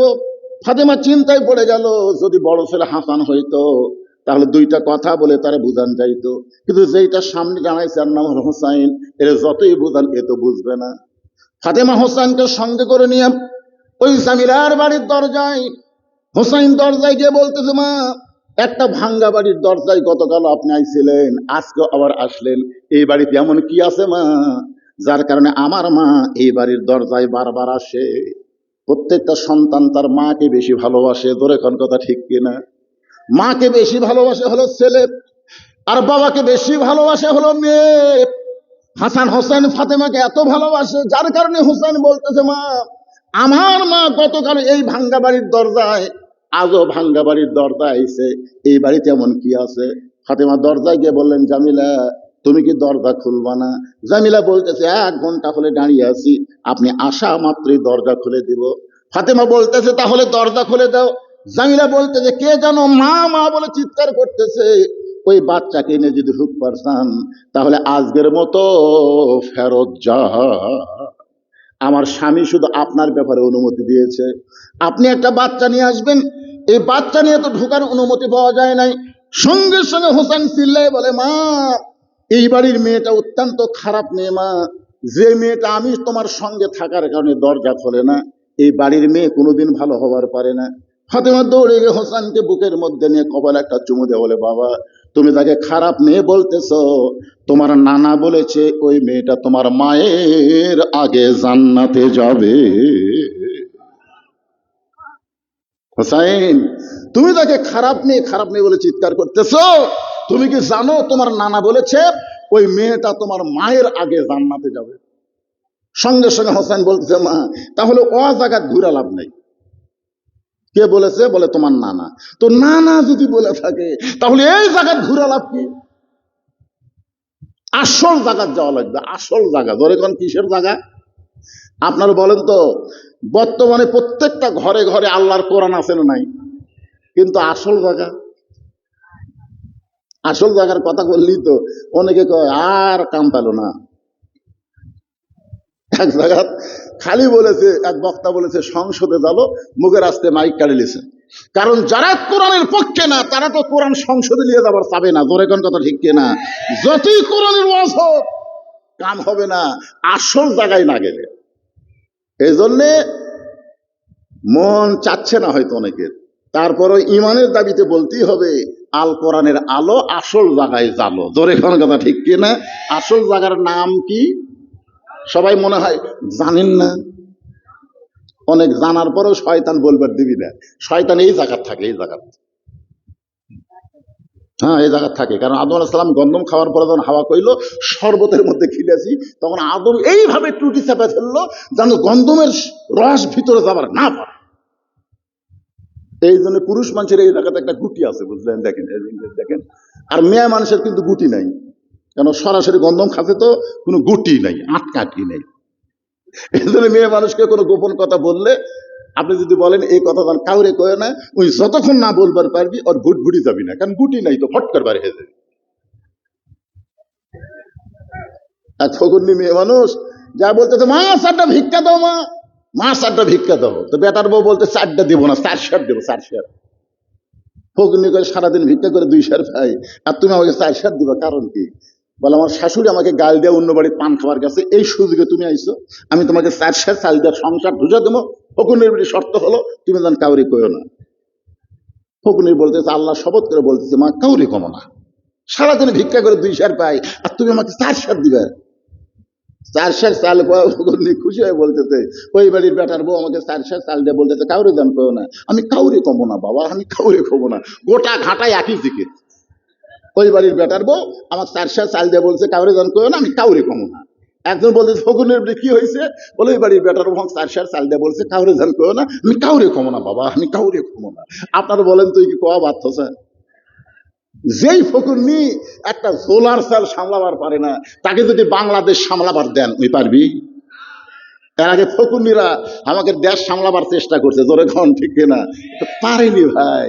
ফকুন্নির দিন শেষ, এখন মরদের বাংলাদেশ, জোরে কোন কথা ঠিক কিনা? হ্যাঁ, নারীদের দিন শেষ, নারীরা নারীর জায়গায় থাকবে, পুরুষরা পুরুষের জায়গায় থাকবে, জোরে কোন ঠিক কিনা? আর রিজালু কাওয়ামুন আলান নিসা, পুরুষরা থাকবে নারীদের উপরে। এটা কি আমার কথা না আল্লাহর কথা? হোসেন বলতেছে, মা ও জায়গায় ঘুরে কোনো লাভ নাই, জায়গা মতো যাইতে হবে। ফাতেমার হাতটা টেনে টেনে নিয়ে যায় আল্লাহর নবীর কাছে। আসল জায়গা হলো আল্লাহর নবী। আপনি যতই চেষ্টা করেন, আজ থেকে 50 বছর আগে আব্দুল আলিম একটা গান গাইছিল, মনে বড় আশা ছিল আমি যাব মদিনায়। এ গান গাইলে কি গুনাহ হবে? তাহলে সবাই বলেন, মনে হে বড় আশা ছিল আমি যাব মদিনায়। প্রথম যখন এই গান দিনাজপুরে গাইলো, কোথায়? দিনাজপুরে। তখন কিন্তু বাংলাদেশ হয়নি, পূর্ব পাকিস্তান। তখন দিনাজপুরের আলেমেরা বলতেছে, আব্দুল আলিম ভাই আপনি গানটা ভুল বলতেছেন মূর্খ হওয়ার কারণে, আপনি একজন মূর্খ, এ কারণে গানটা ভুল গাইতেছেন। আব্দুল আলিম বলে, আমার কি ভুল হয়েছে? আলেমেরা বলল, আপনি যদি গানই গাওয়া চান তাহলে বলেন, মনে হে বড় আশা ছিল যাব মক্কা মদিনায়। আপনি শুধু মদিনার কথা বলেন, মক্কা কেন বাদ দেন? আপনি কি জানেন মক্কায় আল্লাহর ঘর, যেখানে 1 রাকাত নামাজ পড়লে আল্লাহ 1 রাকাত নামাজের সওয়াব দিয়া দেয়। আব্দুল আলিম কয়, রে মৌলবীরা, তাহলে আগে মক্কা। আব্দুল আলিম বলে, কোন? হে রাসূল আপনি বলেন, ইন কুনতুম তুহিব্বুন আল্লাহ ফাত্তাবিউনি ইউহিব্বুকুমুল্লাহ। কেউ যদি আমি আল্লাহকে ভালোবাসতে চাই, আমাকে মহব্বত করতে চাই, তাহলে আপনাকে ইত্তেবা করা লাগবে। আপনাকে ইত্তেবা ছাড়া আমি আল্লাহ পাওয়া যাবে না। আব্দুল আলিম বললেন, ওই মদিনার মানুষটাকে যদি হাত করতে পারো, তার আদর্শ যদি গ্রহণ করো, তাকে যদি কলিজার মধ্যে জায়গা দিবার পারো, তাহলে শুধু মক্কা না, মক্কার মালিক আল্লাহ পর্যন্ত তোমার হয়ে যাবে। আলিমরা কয়, তাহলে ঠিকই তো, তাই রে। হিজরত করে যখন নবী মক্কা থেকে মদিনাত গেছিল, মক্কার খবর কি? যেদিন মক্কা বিজয় হলো, সাহাবীরা বললেন, ইয়া রাসূলুল্লাহ, এত বছর পরে যখন মক্কা পাইছি, আমরা আল্লাহর কাবা ঘর জিয়ারত করবার চাই, আমরা কাবা ঘর তাওয়াফ করতে চাই। রাসূল বললেন, চলো যাই, আমারও মন চাচ্ছে। তো আল্লাহ রাসূল বললেন যে 7 পাকে 1 তাওয়াফ। কয় পাকে? 7 পাকে 1 তাওয়াফ। এই বলে বিসমিল্লাহ করে শুরু হয়ে গেল তাওয়াফ দেওয়া। কিন্তু যখন 4 পাক দিছে, আল্লাহ নবী কাবা ঘরের দরজার কাছে থমকে দাঁড়াচ্ছে। সাহাবীরা বললেন, হুজুর 7 পাকের মধ্যে 4 পাক হলো, এখনো 3 পাক বাকি। রাসূল বলতেছেন, আমরা কাবা তাওয়াফ করব না যতক্ষণ পর্যন্ত কাবার খবর না জানবো। দরজা যখন আসে তাহলে খবর জানারও বুদ্ধি আছে, ধরে কেন আছে না নাই? আল্লাহ রাসূল কাবা ঘরের দরজা খুলে দেখে 360টা মূর্তি। ওমর ফারুক বলে, ছি ছি, কাবা ঘর সামনে নিয়ে মদিনা থেকে এতদিন নামাজ পড়ছি, যে কাবা ঘরের মধ্যে মূর্তি। রাসূল বলেন, ওমর তুমি কি মনে করছো এ কাবার কোনো পাওয়ার আছে? কাবার কোনো পাওয়ার নাই। মুয়াজ্জিন এশার আজান দিয়ে যদি তালা না দিয়ে বাড়ি যায়, আর সকালে এসে দেখে মাইক নাই, একটা মুসল্লিও আল্লাহ দোষ দিবি না যে আল্লাহর ঘর আল্লাহ হেফাজত করবি, এ কথা কেউ বলবি না। খালি মুয়াজ্জিনকে বলবি তালা দিস নি কেন, এই তালা দিস নি কেন। তার মানে বোঝা গেল আল্লাহর ঘরের কোনো পাওয়ার নাই যদি আল্লাহ ওয়ালারা ঘরের কাছে না থাকে। জোরে কোন কথা, ঠিক কথা বলেন। আল্লাহ রাসূল সমস্ত মূর্তি বের করলেন, সাহাবীদের বললেন তোমরা ভাঙ্গা শুরু করে দাও। কি বুঝলেন? ওই মক্কার কোনো পাওয়ার নাই, আসল হলো আল্লাহর নবী। জোরে কান, আসল কে? তিনি যাবেন যেখানে ইসলামও যাবে সেখানে। হোসাইন মায়ের হাত ধরে আল্লাহর নবীর দরবারে গেলেন। ফাতেমা বলতেছে, বাবা আমার কোনো দোষ নাই, আমি একদিন গেছি কাঠুরার বইয়ের স্বামীর হুকুম পাইনি বলে আমার জন্য দরজা চলে নাই। আমি দ্বিতীয় দিন গেছি, এ হোসাইন আমাকে আবার যাবার সুযোগ দিল না, তোমার দরবারে ধরে আনলো। বাবা আমার কোনো দোষ নাই, দরকার হলে 10 বার আমি যাইতাম, কোন আমলের কারণে কাঠুরে বউ জামিলে আমার আগে জান্নাতে যাবে এটা আমাকে জানাই লাগবে বাবা। সঙ্গে সঙ্গে হোসাইন মায়ের হাতটা ছাইড়া দিয়ে এক দৌড়ে গিয়ে নানার হাত চাইবা ধরে বলে, নানা মায়ান্তিকু আনিল হাওয়া ইন হুয়া ইল্লা ওয়াহুই ইউহা। আল্লাহু আকবার। নবীর কাছে যত আয়াত নাজিল হয় নবী হাসান হুসাইনকে বলে, ওরা শোনার সাথে সাথে মুখস্থ করে ফেলে দেয়। জোরে কোন সুবহানাল্লাহ। কি এখনকার বাচ্চারা কি শুনতেছে আর কি মুখস্থ করতেছে? বর্তমান সময় খুব ভালোই চলতেছে। হ্যাঁ, হোসেন আল্লাহর কোরআন থেকে বললেন, আপনি বলেছেন আমি রাসূল কিছুই জানি না, আল্লাহ যতক্ষণ আমাকে না জানায় কাঠুরের বউ কোন আমলের কারণে জান্নাতে যাবে এটা আমার মা জানার জন্য কাঠুরের বউয়ের কাছে যাবে কেন?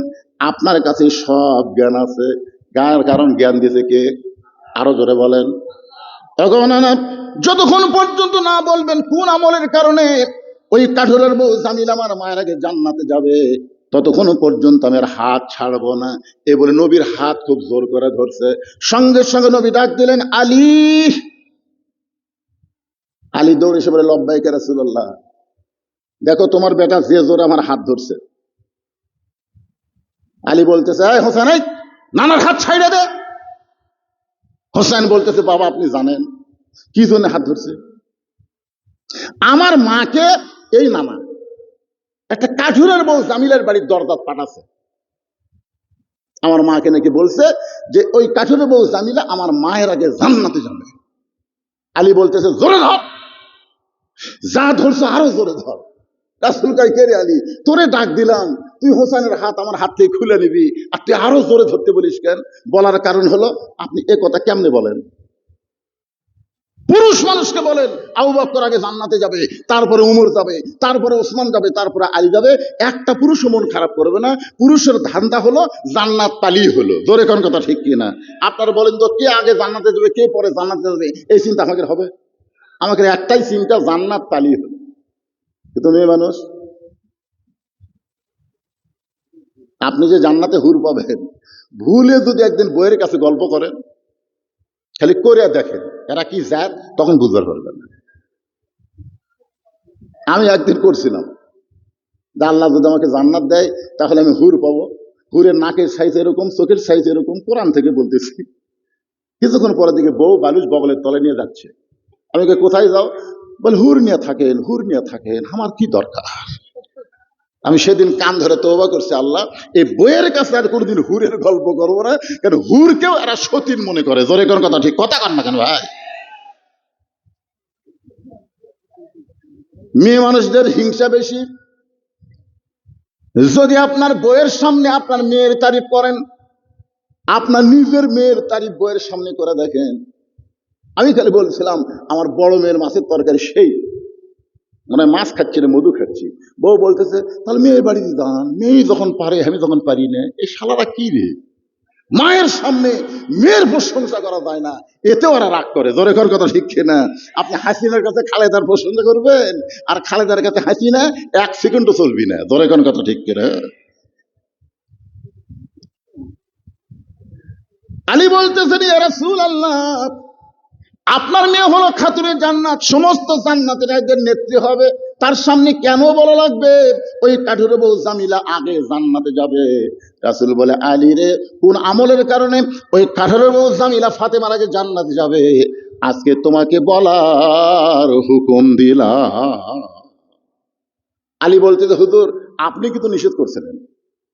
রাসূল বলতেছে, আমি নিষেধ করছিলাম, কিন্তু তোমার বেটা যে ধরে হাত ধরছে, আজকে তোমাকে বলার হুকুম দিলাম।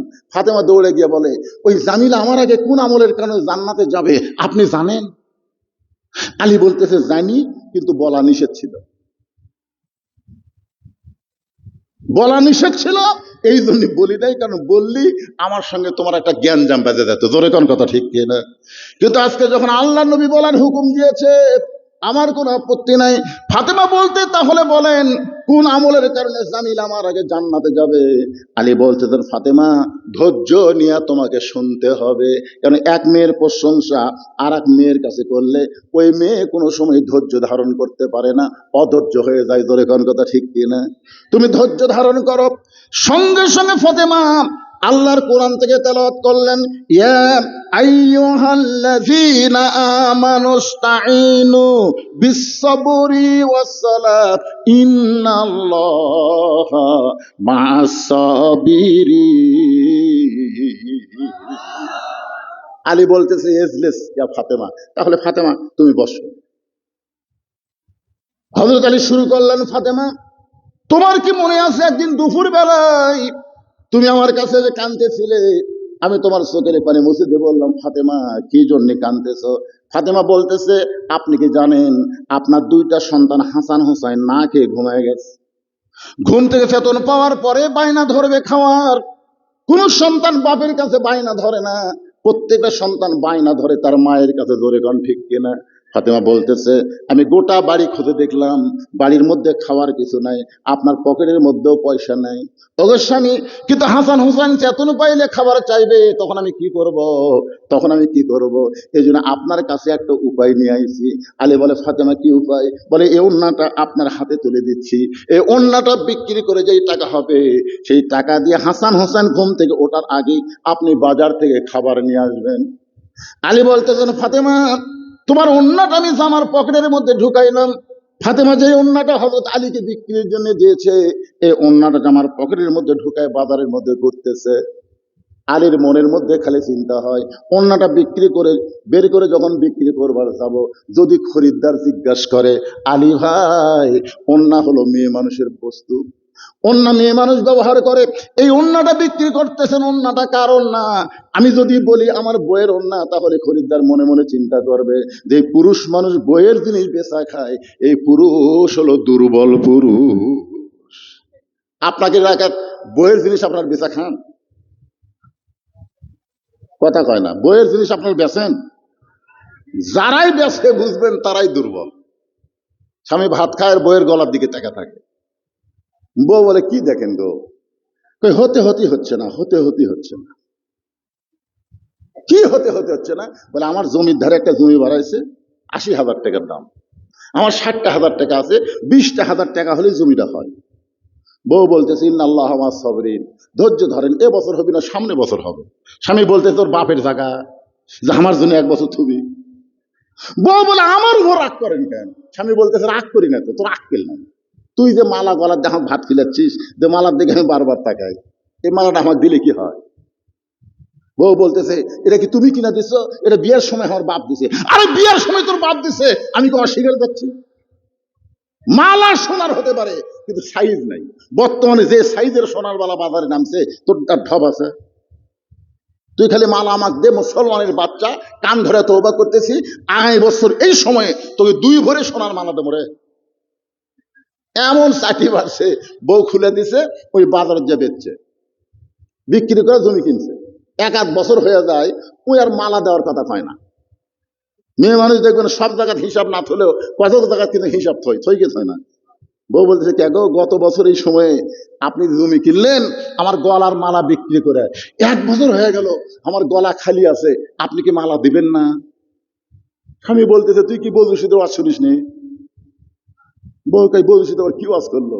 বৌদিশিত ওয়াজ করছে মেয়েরা কেবলমাত্র এক ব্যক্তির জন্য সাজতে পারবে, সেই ব্যক্তি হলো তার স্বামী। স্বামী ছাড়া অন্য কোনো পুরুষের জন্য সাজাই জায়েজ নাই রে। তা তুই গলাত মালা পড়বি কার জন্য? বল, কার জন্য পড়বি? আমার জন্যই তো গলাত মালা পড়বি। তো মালা ছাড়াই যদি ভালো লাগে, মালার কি দরকার রে? ভালোবাসা হলো কলিজার জিনিস। জোরে কর কথা, ঠিক কিনা? বউ কয় আল্লাহ আচ্ছা সিটার রে। এরকম স্বামী আছে না নাই? বউয়ের জিনিস বিক্রি করে খায়। হযরত আলী বলে, ফাতেমা আমার মনের মধ্যে চিন্তা, যদি বিক্রি করার সময় খরিদ্দার জিজ্ঞাসা করে আলী ভাই ওন্নাটা কার, আর আমি কেমনে বলবো আমার বউ ফাতেমার? পকেটের মধ্যে ওন্না নিয়ে গোটা বাজার ঘুরতেছি, বের করে বিক্রি করার সাহস পাচ্ছি না। এমন সময় খরিদ্দার আমাকে সালাম দেওয়ালে, আলী ভাই আমার মনে হয় আপনি কিছু বিক্রি করবেন। আমি আলী চমকে গেলাম, পকেটের মধ্যে ওন্না, আর খরিদ্দার বলতেছে আমার মনে হয় আপনি কিছু বিক্রি করবেন। আমি তাকায় দিকে খরিদ্দার একটা ব্যাগ আমার সামনে ধরলো। আমি দেখলাম ব্যাগের মুখ খোলা। ওই ব্যাগের মধ্যে ওন্না ঢুকানোর সঙ্গে সঙ্গে ওই খরিদ্দার ব্যাগের মুখটা চাইপা ধরলো, একটা বারো ওন্নার দিকে তাকাইলো না। আমার হাতে 6টা দিরহাম দিয়ে খরিদ্দার কোথায় যেন হারিয়ে গেল। আলী বলতেছেন, ফাতেমা ওই 6টা দিরহাম নিয়ে এক দৌড়ে আমি খাবার দোকানে গেলাম। দোকানদারকে বললাম, ভাই বেশি দেরি করো না, কারণ 6টা দিরহামের যে খাবার হবে এই খাবারটা টোপলা করে আমার কাছে দাও। আমার হাসান হোসেন ক্ষুধা নিয়ে ঘুমের মধ্যে আছে, ঘুম থেকে চেতন পাইলি মায়ের কাছে বায়না ধরবে। আলী বলতেছেন, ফাতেমা দোকানদার এক টোপলা খাবার যখন আমার হাতে দিবে, এমন সময় পকেট থেকে 6টা দিরহাম বের করে দোকানদারকে দিব। হঠাৎ একটা ফকির এসে আমার সামনে কান্দের বলে, আলী ভাই আজকে 3 দিন হলে আমার বাড়িতে কোনো খাবার নাই, যদি পারেন আল্লাহর রাস্তে আমাকে দান করেন। আমি আলী চমকে গেলাম, কারণ আল্লাহর কোরআন আমার সামনে এসে বলতেছে, আম্মা সাইলা ফালা তানহার, আলী রে সাইলকারীকে খারাপ ব্যবহার করে ফিরে দিস না। আমি চিন্তায় পড়ে গেলাম, কি করব? একটা দিরহাম ফকিরকে দিব, আর 5টা দিরহাম নিয়ে আমি খাবার নিয়ে হাসান হোসেনের জন্য যাব।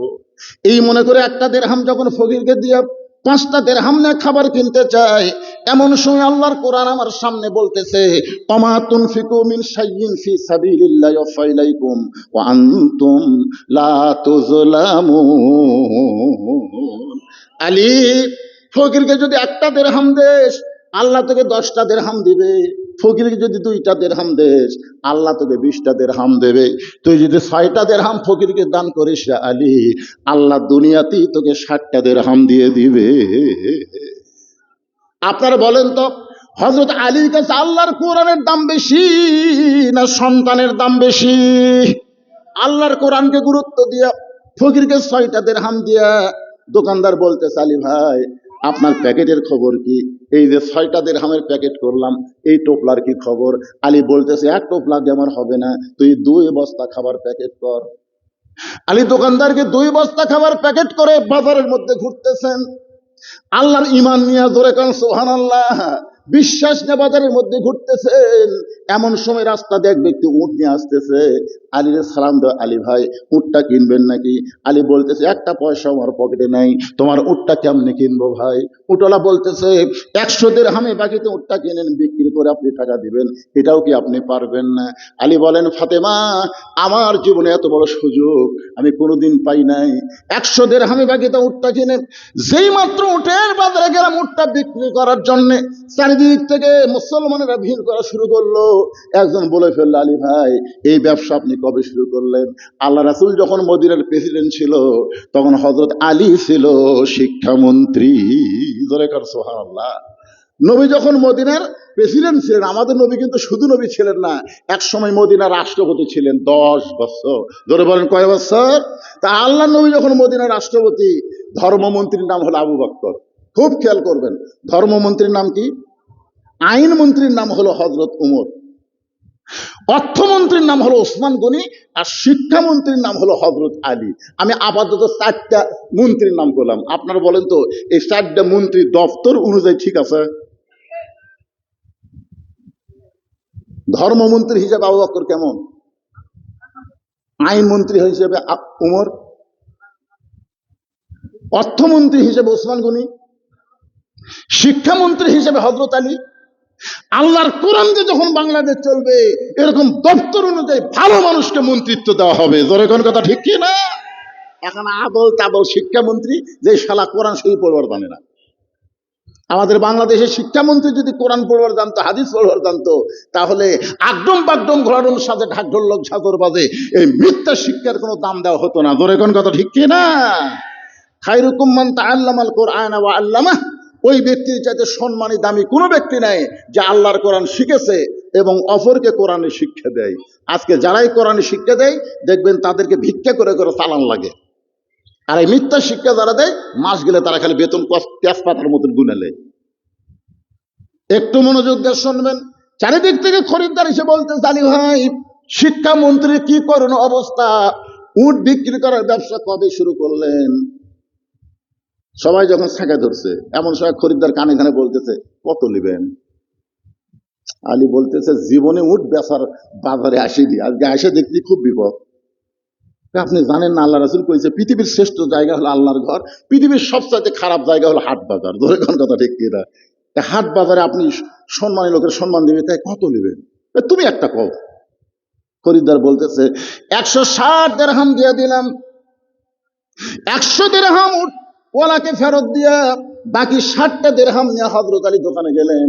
ও দোকানদার ভাই খবর কি? বলে 2 বস্তা প্যাকেট করেছি, দাম কত নিবা? বলে 60টা দিরহাম দিলেই চলবে। হযরত আলী 60টা দিরহাম দিয়ে 2 বস্তা 2 কান্দে নিয়ে বাড়ির দিকে রওনা দিলেন। এতক্ষণ ফাতেমা বসেছিল জানলার কাছে আর হাসান হোসেনের দিকে তাকায় আছে, ঘুম থেকে যেন চেতন না পায়, কারণ চেতন পাইলেই ওরা খাবার বায়না ধরবে আর অন্য বিক্রি করবার গেছে। এত সময় বাজারের মধ্যে মরদ কি করতেছে?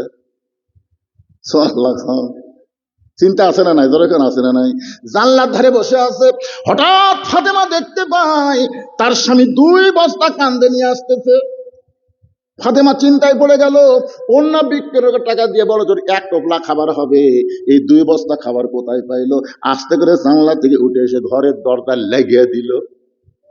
খিল মারছে। ধরে কোন কি মারছে? হযরত আলী দরজা এসে, আসসালামু আলাইকুম আহলাল বাইত। ফাতেমা বলতেছে, ওয়ালাইকুম আসসালাম। দরজা খোলা যাচ্ছে না। আলী বলতেছে, ফাতেমা 2 বস্তা কান্দে নিয়ে আইছি গো, খুব ওজন লাগতেছে, তাড়াতাড়ি দরজা খুলে দাও। ফাতেমা বলতেছে, অন্য বিক্রি করার টাকা দিয়ে বড় করে 1 টোপলা হবে, 2 বস্তা কোথায় পাইলেন? যতক্ষণ না বলবেন ততক্ষণ দরজা খুলবো না। আপনি কি মনে করছেন 10,000 টাকা বেতন পান, 20,000 টাকা বাসা ভাড়ার চাকরি করে? অনেক লোক দেখবেন বেতন পায় 10,000, বাসা নিতে 20,000। তাহলে টাকা পায় কোথায়? আজকে যদি প্রত্যেকটা নারী এইরকম সজাগ হতো ফাতেমার মতন, কোন স্বামী দুর্নীতি করতো না। ধরে কোন কথা ঠিক কিনা? আমার হাসান হোসেন না খেয়ে মরে যাবে, অসুবিধা নাই, কিন্তু অন্য ব্যক্তির টাকা দিয়ে 1 টোপলা খাবার হবে। আপনি 2 বস্তা কোথায় পাইলেন? যতক্ষণ না বলবেন ততক্ষণ দরজা খুলবো না। আলী বলতেছেন, ফাতেমা দরজা খুললেই আমি বলবো। ফাতেমা বলতেছে, আগে বলেন তারপরে দরজা খুলবো। আলী বলতেছে, দরজা খুললেই আমি বলবো। ফাতেমা বলতেছেন, আগে বলেন তারপরে দরজা খুলবো। এমন সময় আল্লাহর কোরআন বলতেছে, আলী আর-রিজালু কাওয়ামুনা আলান নিসা, পুরুষেরা নারীদের উপরে থাকবে। যতক্ষণ ফাতেমা দরজা না খুলবে ততক্ষণ তুমি বলবা না। জোরে কোন সুবহানাল্লাহ। পুরুষেরা নারীদের উপরে থাকবে না তলে থাকবে? তো দরজা খুললে তারপরে বলবা তুমি পুরুষ, আর ফাতেমা হলো নারী। অনেক সময় হয়ে গেল ফাতেমা যখন দরজা খোলে না। হযরত আলী 2 কান্দে 2 বস্তা নিয়ে রাগ করে নবীর দরবারে, আল্লাহ নবী তখন বসেছিলেন।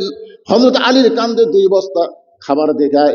নবী আমার দৌড়ে উঠলেন, ওঠার পরে জোরে এসে আলীর কপালে একটা চুমা দিয়া, আলীর কপালে একটা চুম্বন দিয়া নিজে 2 কাঁধ থেকে 2টা বস্তা নামায় নিলে। রাসূল বলে, আলী তোমার কাঁধ থেকে 2 বস্তা নামাই নিলাম, তোমার কপালে চুমা খেলাম, এরপরেও তোমার মুখটা ভার কেন? একটু আনন্দ করো, খুশি হও। কপালে চুমা দিলাম, কাঁধ থেকে 2 বস্তা নামাই নিলাম, এরপর মুখটা ভার কেন? আলী বলছে, হুজুর আপনি ভালো, কিন্তু আপনার মেয়ে। রাসূল বলে, কি বলবো চাচা? বাপের কাছে মেয়ের একটু কথা বললে বাপের কলজা তাকাত লাগে না? যখন লাগে কে লাগে না? নবী যে শুধু নবী ছিলেন না, নবী ছিলেন পৃথিবীর একজন শ্রেষ্ঠ বাবা। ধরে খান সুবহানাল্লাহ। আমাদের নবী শুধু নবী ছিলেন না, তিনি শ্রেষ্ঠ রাষ্ট্রপতি ছিলেন। আমাদের নবী শুধু নবী ছিলেন না, পৃথিবীর শ্রেষ্ঠ সেনাপতি ছিলেন। ধরে খান কথা ঠিক কিনা? যেই দিকে যাবেন আমাদের নবীর উপরে আর কেউ এই জন্য আল্লাহ বলেছেন লাকাদ কানা লাকুম ফি রাসূলিল্লাহি উসওয়াতুন হাসানা। যদি সফলতা অর্জন করতে চাও, রাসূলকে তোমাদের আদর্শ হিসেবে গ্রহণ করে নাও। আমার নেতা, তোমার নেতা বিশ্বনবী মুস্তাফা, ধরে কোন কথা ঠিক কিনা? আমার নেতা, তোমার নেতা। ঘুম ধরতেছে নাকি? আল্লাহর নবী বলে, আলী আমার মেয়ে সম্পর্কে কি বলবার চাও? আলী বলতেছে, রাসূলুল্লাহ কমপক্ষে 50 বার বলেছি দরজা খুললে বলবো, কিন্তু দরজা খোলেনি দেখে রাগ করে আপনার কাছে আইছি। রাসূল বলে, আলী রাগ করে আসুন, আমার মেয়েই তোমাকে আমার কাছে পাঠায় দিস। আলী চুপ করে বলে, হুজুর আমার মেয়ে আপনার কাছে আমার কেন পাঠাইছে? আরে পাগল, যদি ফাতেমা দরজা খুলতো তাহলে তুমি তো বস্তা নিয়ে আমার কাছে আসতাম। তুমি আসলেও খালি খালি আসতা, বস্তা থুইয়া তারপরে। জোরে কোন কথা ঠিক কিনা? তুমি জানো আলী, ফাতেমার ওন্ডা কে কিনেছে? এ খরিদ্দারকে তুমি চিনো? আলী বলতেছেন, আমি তো চিনি না। রাসূল বলে, আলী কোন ফকির তোমার কাছে ভিক্ষা নিয়েছে তুমি কি বলতে পারো? আলী বলতেছে, আমি জানি না। আল্লাহ নবী বলে, আলী কে তোমার কাছে উট বিক্রি করলো 100 দিরহামে? আবার কোন খরিদ্দার তোমার কাছে উট কিনলো 160 দিরহামে? তুমি কি বলতে পারো? আলী বলতেছে, আমি কিছুই জানি না। রাসূল বলেন, আমি জানাবো, এই জন্য আমার মেয়ে তোমাকে আমার কাছে পাঠিয়ে দিছে। ধরে খান সুবহানাল্লাহ।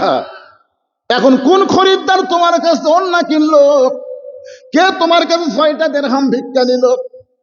কে তোমার কাছে উট বিক্রি করলো? আর কে তোমার কাছে উট কিনলো? যদি জানতে চাও, এজলেসি আলী, ধৈর্য নিয়ে বসে যা। এখন হযরত আলী বসে গেছে, রাসূল বলবে, আলী যদি শোনার জন্য বসে, আপনার কি উঠবেন নাকি? আলীর মতন মহামানব আলী ছিলেন আপনারা। মাদিনাতুল ইলমে ও আলী ও বাবুহা। রাসূল হচ্ছে ইলমের শহর, আলী হচ্ছে তার দরওয়াজা। ধরে কোন সুবহানাল্লাহ। আর সে আলী বসে গেছে এত বড় জ্ঞানী হয়ে। আলীর মতন জ্ঞানী কেউ নাই, আলীর মতন বীর কেউ নাই। আলী যেদিকে তাকায় সেদিকে আল্লাহ রহমত। জোরে করে সুবহানাল্লাহ। রাসূল পর্যন্ত বলেছে, তোমরা শুনলে আশ্চর্য হবে, তোমাদের মাঝখানে এমন একজন মহামানব বসে আছে যে আমি নবীর চাইতেও 2 দিক দিয়ে শ্রেষ্ঠ। তখন সাহাবীরা তো সুবহানাল্লাহ কয় না। আপনার দিকে সুবহানাল্লাহ বলেন, সাহাবীরা কয় না হুজুর আপনার চাইতে শ্রেষ্ঠ, এইটা মানাই যাবে না। রাসূল বলে, আমি মানি। সাহাবীরা বলেন, তাহলে বলেন তো কোন দিক দিয়ে? বলে, তোমরা বলো বাবা আদম থেকে আমি নবী পর্যন্ত প্রত্যেকটা নবীর বউকে আল্লাহ জান্নাত দিবার পারে, কিন্তু জান্নাতে এদের শেষ নেত্রী কোন নবীর বিবি হতে পারবে না। এমনকি আমি নবীর যে বউগুলো আছে, কোন বউ জান্নাতে এদের নেত্রী হবার পারবে না। আমার খাদিজা হবে 10 জন নারীদের মধ্যে, 10 জন জান্নাতি নারীদের মধ্যে একজন। ধরে কোন সুবহানাল্লাহ। জান্নাতে এদের নেত্রী যিনি হবে, তিনি আমার কলিজার টুকরা ফাতেমা। ওই কলিজার টুকরা ফাতেমার স্বামী যিনি, তিনি হলেন পৃথিবীর শ্রেষ্ঠ স্বামী। বাবা আদম থেকে আমি নবী পর্যন্ত নবীর সন্তান নবী হওয়ার পরে জান্নাতি তো হবে, কোনো সন্দেহ নাই। কিন্তু জান্নাতি যুবকদের সর্দার হবে এমন কোন নবীর কথা ইসলামে নাই। জান্নাতি যুবকদের সর্দার হবে আমার কলিজার টুকরা হাসান হোসাইন সাইদুস শাবাবে আহলেল জান্নাহ। ধরে সরে করেন সুবহানাল্লাহ। এই হাসান হোসেনের বাবা যিনি, তিনি পৃথিবীর শ্রেষ্ঠ বাবা। আপনারা বলেন তো আলী কোন দিক দিয়ে দুর্বল? একটা সাইড আপনারা দেখান। এই যে নামাজের ওয়াজ করতেছিলাম পুরুষের জন্য, আল্লাহ রাসূল বলেছেন আমার আলী কাবার দিকে মুতাওয়াজ্জা হয়ে নামাজ আদায় করে, কিন্তু প্রত্যেকটা সেজদা আল্লাহর কুদরতি কদমে দেয়। ধরে কোন সুবহানাল্লাহ। প্রত্যেকটা নামাজের সেজদা আল্লাহর কুদরতি কদমে দেয়। আর আমরা নামাজ পড়ি কি সবার শেষে এসে আগে যাওয়ার ধান্দা। ঘন্টার পর ঘন্টা 400 থাকে, একবার ঘড়ি দেখে না, একবার ঘড়ি দেখে না। আর 5 মিনিট আগে যদি মসজিদে যায়, ওরে বাবা ওর যে কি রোগ ধরলো। এখানে ঘড়ির দিকে তাকাই, মসজিদ দেওয়াল ঘড়ির দিকে তাকাই, ঘড়ির দিকে তাকাই, দেওয়াল ঘড়ির দিকে তাকাই। সাইডে একজনকে বলতেছে, আর কয় মিনিট ভাই? এখনো 3 মিনিট। আজ ঘড়ি লড়তেছে না, আজ ঘড়ি লড়তেছে না। অথচ আল্লাহর ঘরে ঢোকার সময় নিজের স্বীকারোক্তি দিয়েছে, আল্লাহুম্মা ফতাহলি আবওয়াব রাহমাতিক। এই দরজা হলো আল্লাহ রহমতের দরজা। সুবহানাল্লাহ। আপনি সেই দরজা দিয়ে যেই ঘরে ঢুকলেন, যতক্ষণ আপনি মসজিদে থাকবেন নামাজের আকামত দেওয়ার আগ পর্যন্ত, ততক্ষণ অবারিত রহমত আল্লাহ আপনার উপর বর্ষণ করবে। ধরে কোন সুবহানাল্লাহ। আর সেই মসজিদে গেলে খালি বারবার যাত্রার প্যান্ডেলে সারা রাত কোন দিতে গেল, একবার ঘড়ি দেখবি না। কোরআনের মাহফিল আসলে বারবার ঘড়ি দেখবি, কে হুজুর কয়টা বন্ধ করবি না, এখনই না 12টা বাজলো।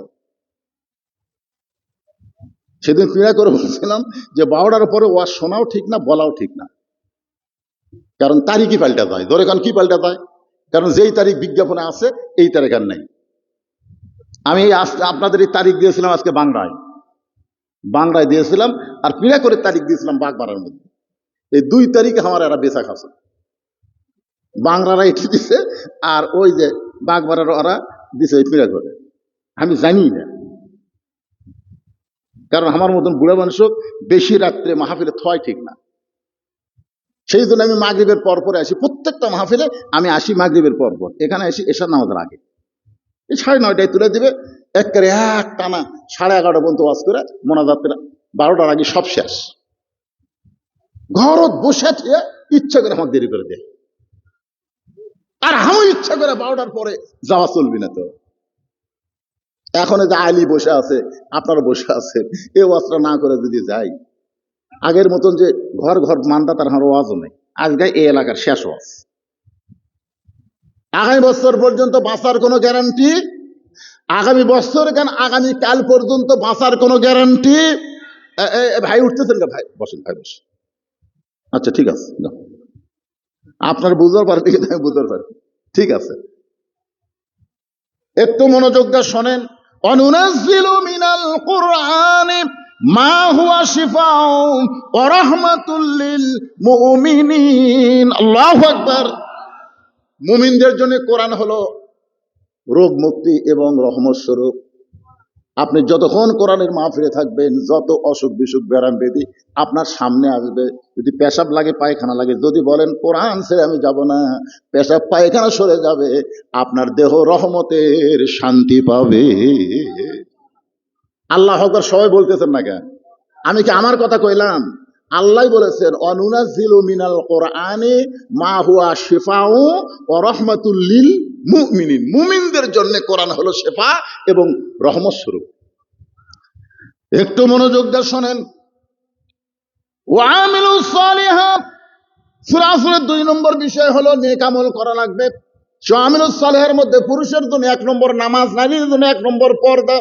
এই অবস্থা করতেছিলাম। 3 নম্বর বিষয় হলো ওয়াতাওয়াসাউ বিল হক, হক কথা বলতে হবে, হক পথে চলতে হবে। হক কথা বলতে গিয়ে আল্লামা সাঈদী হুজুর 13 বছর জেলখানায় বন্দি জীবন কাটাইছে। আপনার বলেন তো আল্লামা সাঈদী হুজুরের কোনো দোষ ছিল? এজোরে কোনো দোষ ছিল?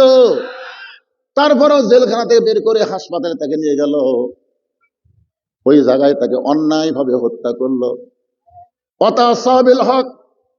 বাংলাদেশের সমস্ত বক্তা মিলে যত হক কথা বলেছে, আল্লামা সাঈদী একাই তার চাইতে বেশি হক কথা বলেছে। আল্লাহ কোরআনে বলেন ওয়ালানাবলুওয়ান্নাকুম বিশাইইম মিনাল খাউফি ওয়াল জুই ওয়া নাকসিম মিনাল আমওয়ালি ওয়াল আনফুসি ওয়াস সামারাতি ওয়া বাশশিরিস সাবিরিন। এই বাংলাদেশে একজন আল্লামা ছিল, আল্লামা আজিজুল হক। আজিজুল হক, তার বেটার নাম মামুনুল হক। কিন্তু এখন দেখতেছি ল্যাটপ্যাট করতেছে, ল্যাটপ্যাট। রে ওয়াতাওয়াসাউ বিল হক, সূরা আসরের 3 নম্বর বিষয়। হকের পথে যখন চলতে যাবেন, নানা রকম বিপদ আপদ মুসিবত আসবে। নিজামী সাহেবকে অন্যায় ভাবে ফাঁসি দেওয়া হয়েছে, জোরে কোন ঠিক কিনা? আরে এখনকার হাসিনা আছে কেন? আমরা হাসিনার সময় অনেক বক্তা, অনেক আলেম খেলাত পড়ে রব্বানা আতিনা ফিদ দুনিয়া হাসিনা, হাসানার জায়গায় হাসিনা করতে বাধ্য হয়ে গেছে। ওই হুজুরি বলতেছে অফিল আখিরাতে হাসানা, দুনিয়াতে হাসিনা, মরে গেলে হাসানা। এত সোজা না। হাসিনার মতন ফ্যাসিস্ট এই বাংলার জমিনে থাকলে মুসলমানদের আখিরাত কোনোদিন ভালো হবার পারে না। জোরে কোন কথা ঠিক কিনা? হকের পক্ষে সর্বোত্তম আমাদের নর্থ বেঙ্গলের রংপুরের আবু সাইদ, সর্বপ্রথম 2 হাত বাড়ায় দিল, বাতিলের সঙ্গে আপোষ করব না, হকের পক্ষে জীবন দিব। জোরে কোন কথা ঠিক কিনা? আপনারা দেখছেন আল্লাহ রাসূল বলেছেন, একজন শহীদ যখন কাউকে শহীদ করা হয়, হত্যা করা হয়, একটা পিঁপড়া কামড় মারার যে যন্ত্রণা, তার চাইতে কম কষ্ট পায়। কোন পিঁপড়া? বলতেছে যে পিঁপড়া চিনি খায়। আচ্ছা, চিনি খাওয়া পিঁপড়া 10টা যদি আপনার কামড় দেয়, আপনি করবেন? আপনি কোন চুলকাই করে, মানে 10টা পিঁপড়া কামড় দিলে চুলকারি মনে হয়, তাহলে এক পিঁপড়া কামড় দিলে কি মনে হয়? এটা আবু সাইদের ভিডিও আমি জুম করে দেখছি। যখন এইভাবে হাত বাড়ায় দাঁড়াইছে, গুলি করো, বাতিলের সঙ্গে আপোষ করবো না, অন্যায়ের বিরুদ্ধে লড়াই করে জীবন দেব, কিন্তু বাতিলের সঙ্গে আপোষ করবো না। গুলি করলো, একটা গুলি বুকে লাগে, রক্ত বের হয়ে গেল। তারপর আবু সাইদ ও মারে বাবারে একটা বারও কয়নি। তার মানে কি বোঝা যাচ্ছে? আল্লাহ রাস্তায় শহীদ হচ্ছে, একটা পিঁপড়া কাটার যন্ত্রণাও তার হচ্ছে না। সে আবার 2 ধাপ সামনে আসলো, আবার গুলি করলো, ও মারে বাবারে মরে গেলাম রে, কোনো শব্দ তার জমানে নাই। আবার 1 ধাপ সামনে এসে গুলি করে।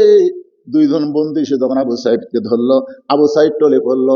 এখান থেকে বোঝা গেল সর্বপ্রথম রক্ত দিল আবু সাইদ। এই রক্ত দেওয়া দেখে আর মানুষ ঘরে থাকা পছন্দ করলো না, হকের পক্ষে সবাই জীবন দেওয়ার জন্য রাস্তায় দাঁড়িয়ে গেল। জোরে কোন কথা ঠিক কিনা? ওয়াতাওয়াসাউ বিল হক। আল্লাহ সূরা 3 নম্বর বিষয় বলতেছে, হকের পক্ষে তোমাদের থাকতে হবে, দরকার হলে প্রয়োজনে বাতিলের বিরুদ্ধে লড়াই করে জীবন দিবা। তোমরা মনে করো না এই জীবনটা তোমার সাধারণ হলো। ওয়ালা তাকুলু লিমান ইউকতালু ফি সাবিলিল্লাহি আমওয়াতুন বাল আহইয়াউ ওয়ালাকিন লা তাশউরুন। 4 নম্বর বিষয় কি? ওয়াতাওয়াসাউ বিস সবর। হকের পক্ষে থাকবার গেলে নানা রকম বিপদ আসবে, এর উপরে ধৈর্য ধারণের কি করা লাগবে? প্রশিক্ষণ। আমাদের প্রশিক্ষণ নেওয়া লাগবে। আপনার বলেন তো, যে মেয়ের জীবনে বাচ্চা হয়নি, বিয়ের পরে এবার প্রথম বাচ্চা হবে, আর প্রশিক্ষণ নাই? তখন আছে না নাই? যে প্রশিক্ষণ, পেটে বেদনা শুরু হয়ে গেছে, তল পেট, মানে প্রসব ব্যথায় তখন ব্যথা উঠছে, এখানে চিনচিন করছে, ও মারে মরে গেলাম রে, গলার দড়িতে মরে, বিষ কামড়ে। কে রে পাগলি, প্রসব যে একটা ব্যথা আছে এটা তো বোঝা লাগবে। আমি মনে করছে মরেই যাচ্ছি, গলার দড়ি দিয়ে বিষ খাবি, দাদি নানি দৌড়ে আসে, দাদি নানি দৌড়ে আসে।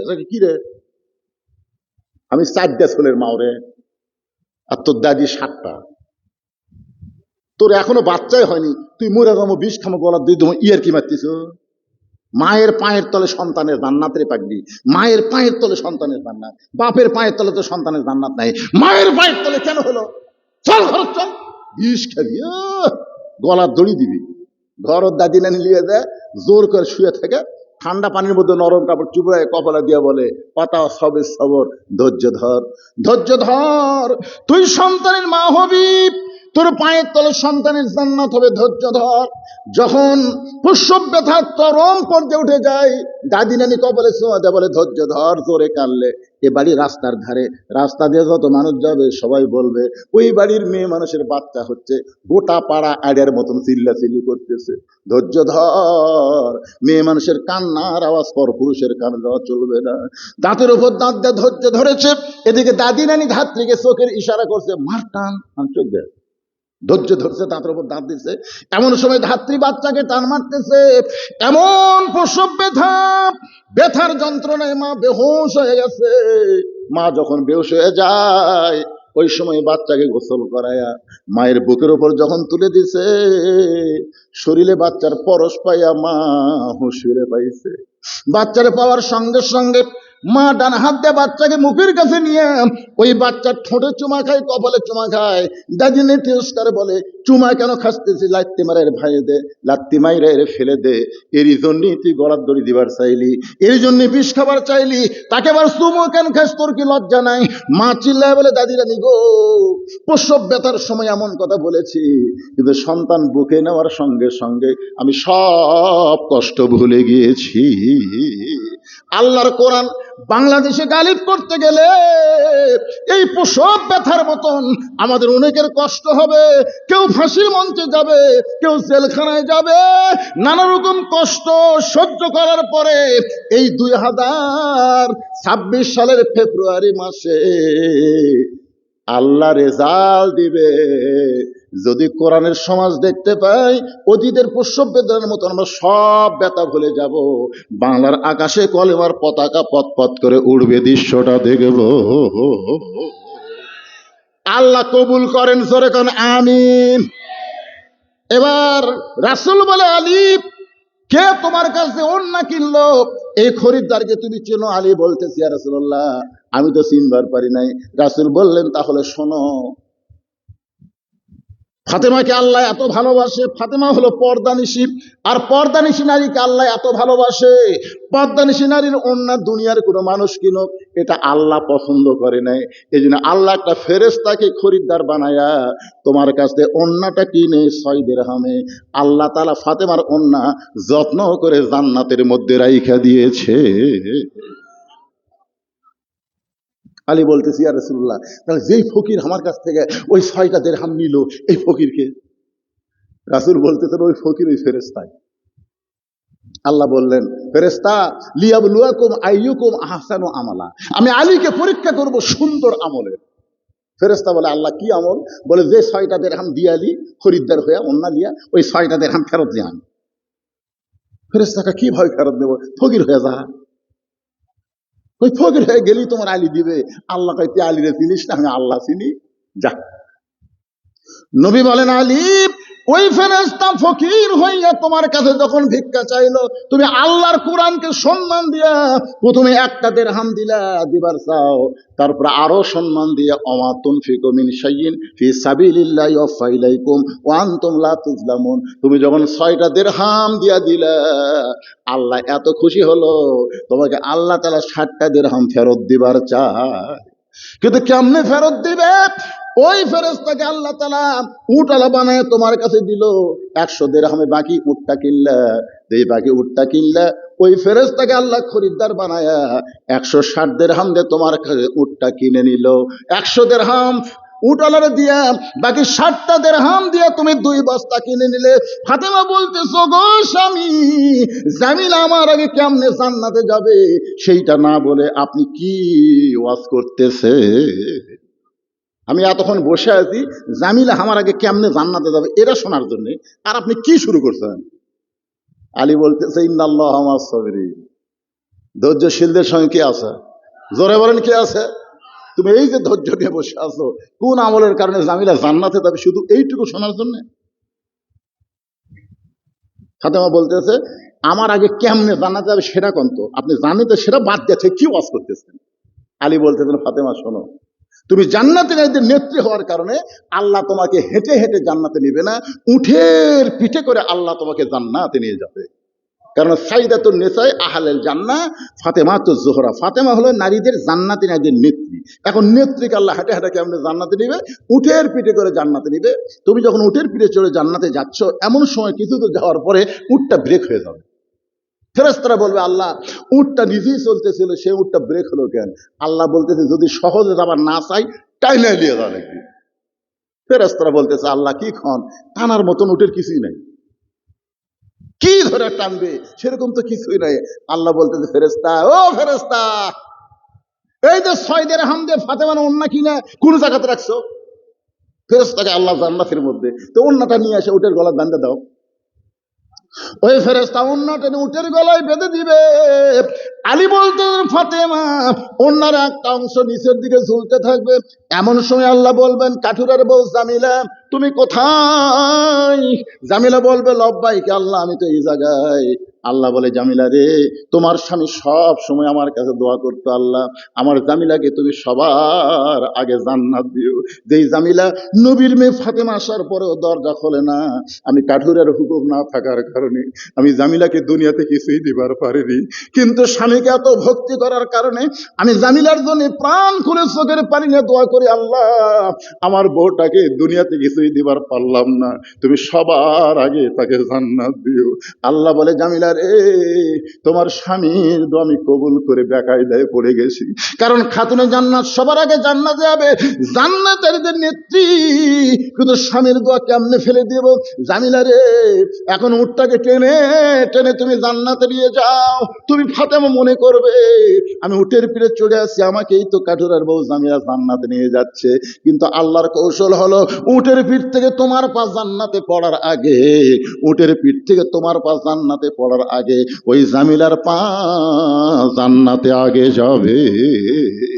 সঙ্গে সঙ্গে ফাতেমা চিল্লায় বলে, আল্লাহ আল্লাহ। যেই স্বামীরা